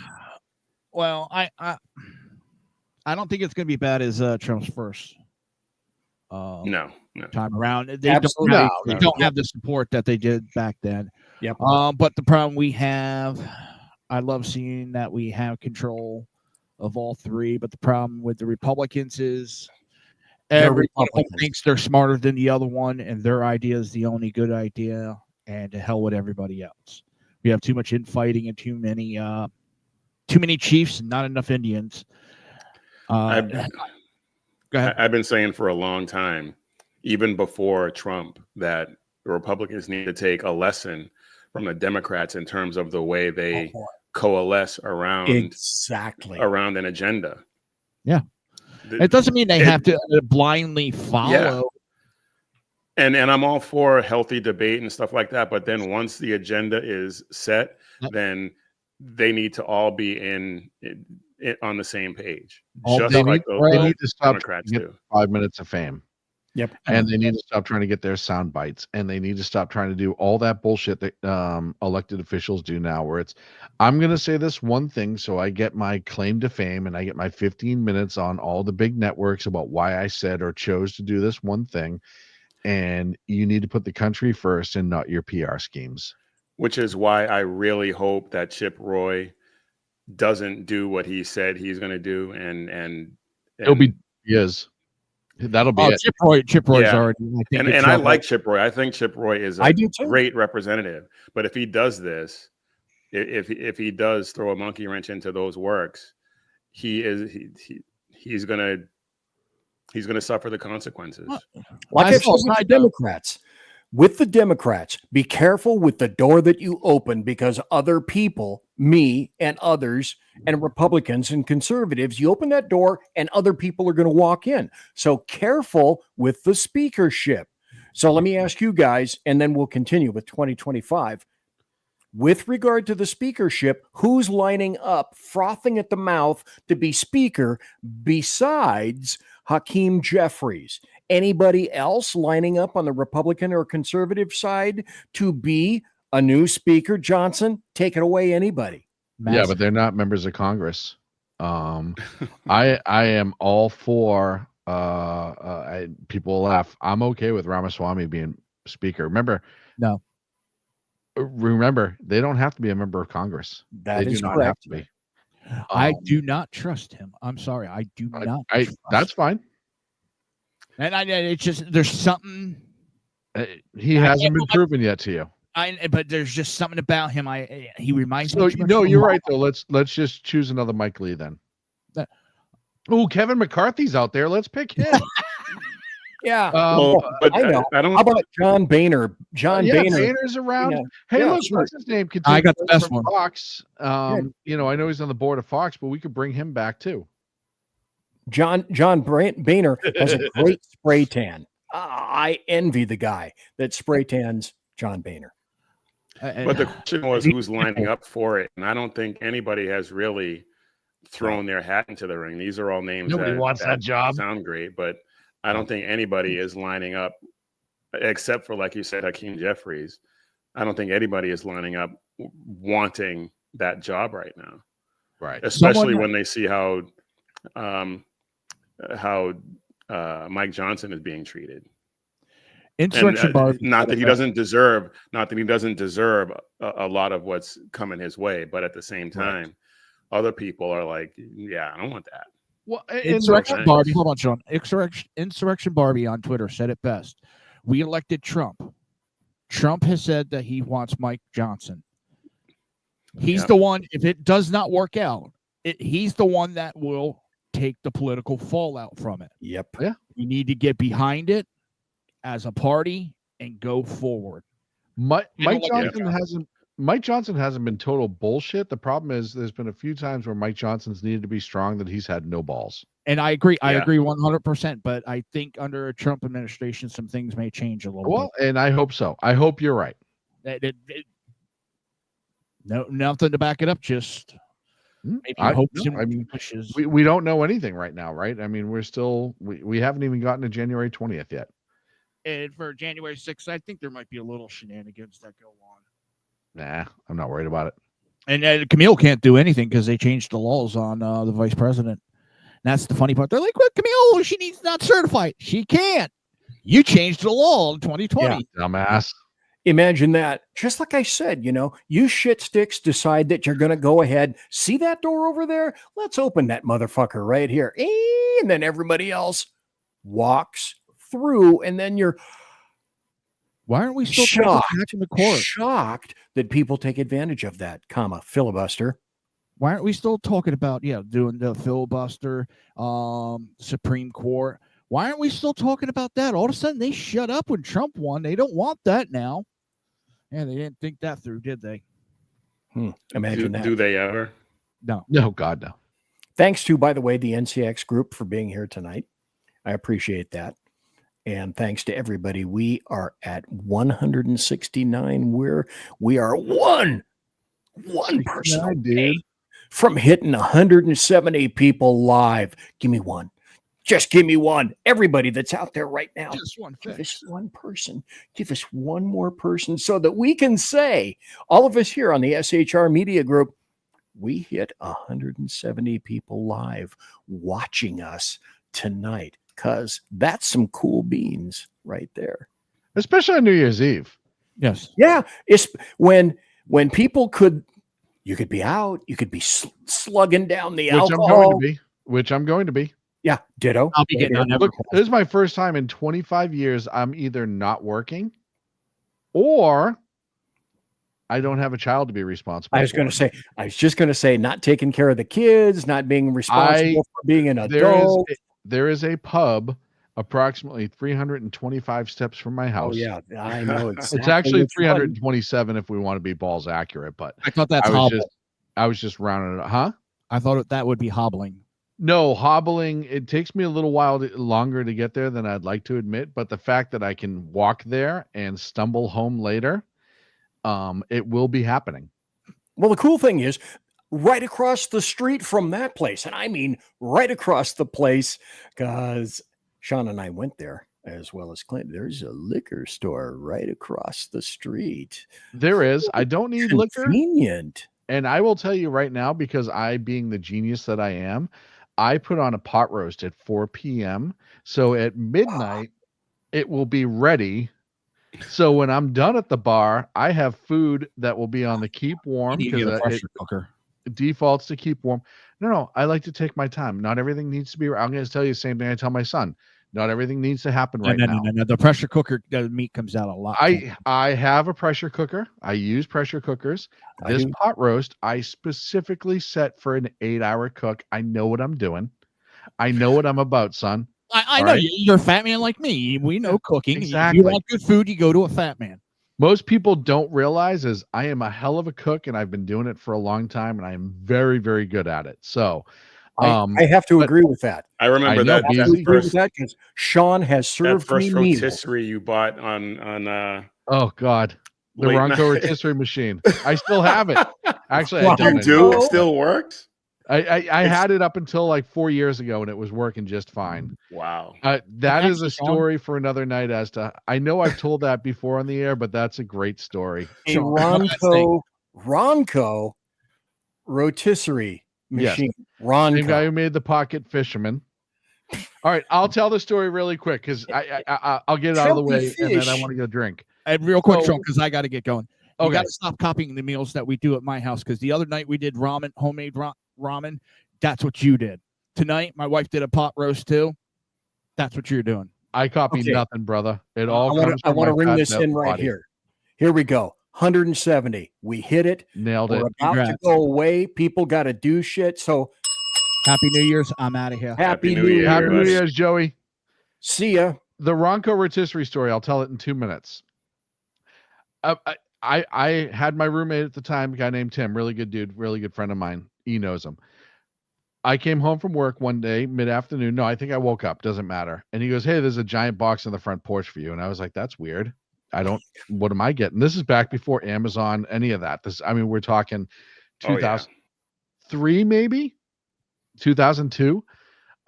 So I go and I look in this, and it was not even near Christmas or my birthday. Bring this giant box in and start opening it up. And it's the deluxe Ronco rotisserie machine. If you don't know what it is, look it up. Had a glass door in the front. It was a rotisserie machine. You put the meat in, it would cook it. It also came with the vegetable warmers that you put on top, and you use the conductive heat to warm things up. Came with gloves. It was the whole deluxe kit. At the time, was like almost $300. And I'm like, I didn't order this. I don't know where this came from. So now I'm calling people. Oh, that's the new one. That's the new one. I'm calling that's people. not the one you had. Damn it. No, I had the original, baby. Back to the drawing original. board. So I'm calling people like, "Hey, did you send me this?" Nobody knows what the hell I'm talking about. So I'm like, I don't know where this came from. I check my bank account at the time, which you couldn't go online to do. So I had to actually go into the bank. And there it is on my bank statement that I wrote a check over the phone for a Ronco rotisserie machine. I don't remember doing that. So I call Ronco because I'm like, "Hey, I think somebody maybe somehow got my bank account information and they just didn't send, they sent it to my house, whatever." I was confused. I had no idea what was going on. So I get in touch with Ronco and they were like, "Oh yeah, the order was made at this date at 3:28 in the morning." That's the son of a bitch right there. That's it. As seen on TV. And look, see, that's it. Yeah, that's that whole thing with the gloves and everything. So I said 3:28, and then it dawned on me. In Massachusetts, bars would close at 2. We would go out. I probably was with E back in those days. Yep. And then what I would do is I would sit on my couch, probably inebriated, and I must have been watching the Ronco rotisserie infomercial and went, "Man, I'm hungry. I should order a Ronco rotisserie machine," because that's how it makes sense when you're inebriated and 24, 25. And I ordered the thing, apparently.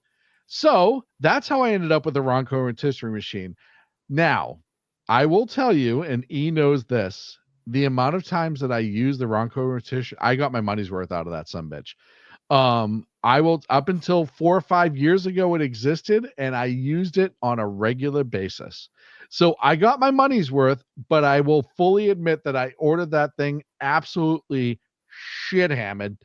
It probably 3:28 in the morning after probably working it from morning till midnight. At midnight, E and I used to race back to home. We would commute together. I would drop him off at his house, go to my house, shower, change, come back, pick up E, and then we'd go out and try to get caught up before the bars closed. Internet drunk ordering is always the best, isn't it? It wasn't internet. I had to call an 800 number. Oh, it wasn't the internet you were calling. Had to call an 800 Yeah, it was an number. Now, infomercial. I feel bad for whoever that poor customer service agent was getting a banged up me on the phone trying to purchase. Oh God. Order Oh God. rotisserie. Having to find my checkbook, because even though checkbooks were more common back then, it's not like it was just in my pocket. Having to find my checkbook and then read the numbers to the woman over the phone. Oh, that poor thing. She probably quit after that night. Yeah, no kidding. Folks, let's do this. Sean, I know you got to go. Earl, I know you got to go. Earl, tell us where you can be found. Tell us about your show. And I know you got one coming up, I believe, Thursday. Hit it, sir. Yeah, Tuesdays and Thursdays at 10 a.m. Central Time. And you can find me on Rumble, YouTube, Instagram, Facebook, Twitter, all the socials. I'm not sure if there's going to be a show on Thursday. We'll have to play that by ear. Okay. But yeah, we're all over the place, and you can check out missionreadymen.com to get to check out the blog and to check out our merchandise. So there it is. Yep, Right there. there it Mission is. Ready Men podcast for the patriotic man of God. Earl, thank you so kindly for being here tonight. I grandly appreciate it. It's been a pleasure. Happy New Year, bud. Happy New Year. Shaun, tell us about your show. Yeah, host Edge of Liberty Monday and Friday right here on the SHR Media Network on all of our outlets, YouTube, Rumble, Facebook, X, you name it, we're there. 12 p.m. Pacific, 3 on the East Coast, and you guys know me by now. Smart ass, loudmouth. Yeah. Just try to hit it as hard as I can, and I'm talking in 2025. I may add a third show, but much like BZ's, it may not be Edge of Liberty. It may be a later Wednesday night show. Still trying to draw that out and work that into the rotation. So, Shaun, thank you ever so kindly. Thank you for being here. Thank you, sir, and Happy New Year, my friend. Happy New Year, motherfucker. We'll see you on Friday. See you, sir. By the way, I'm BZ. Thanks to everybody for being here tonight. Holy crap. We're at 178 people watching live right now. Thank you, everybody.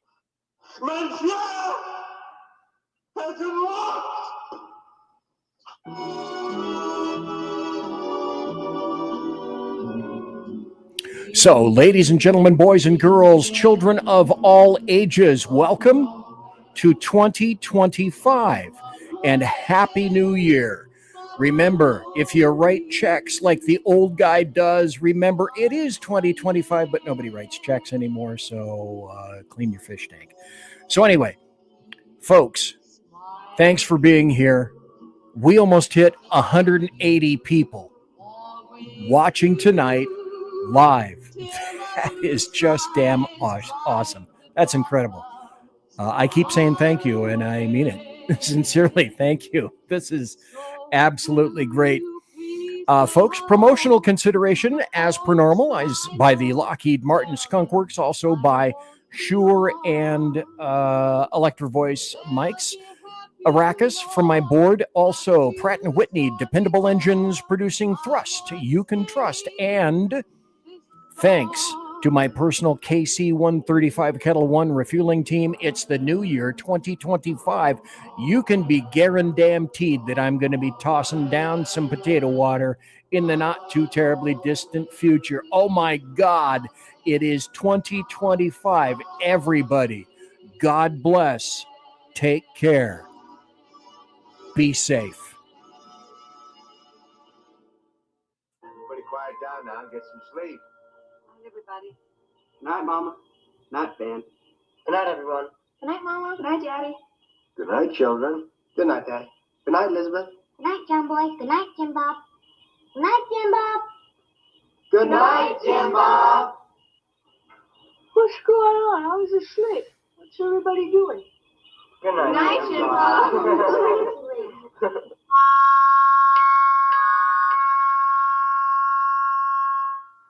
Good night, and good luck.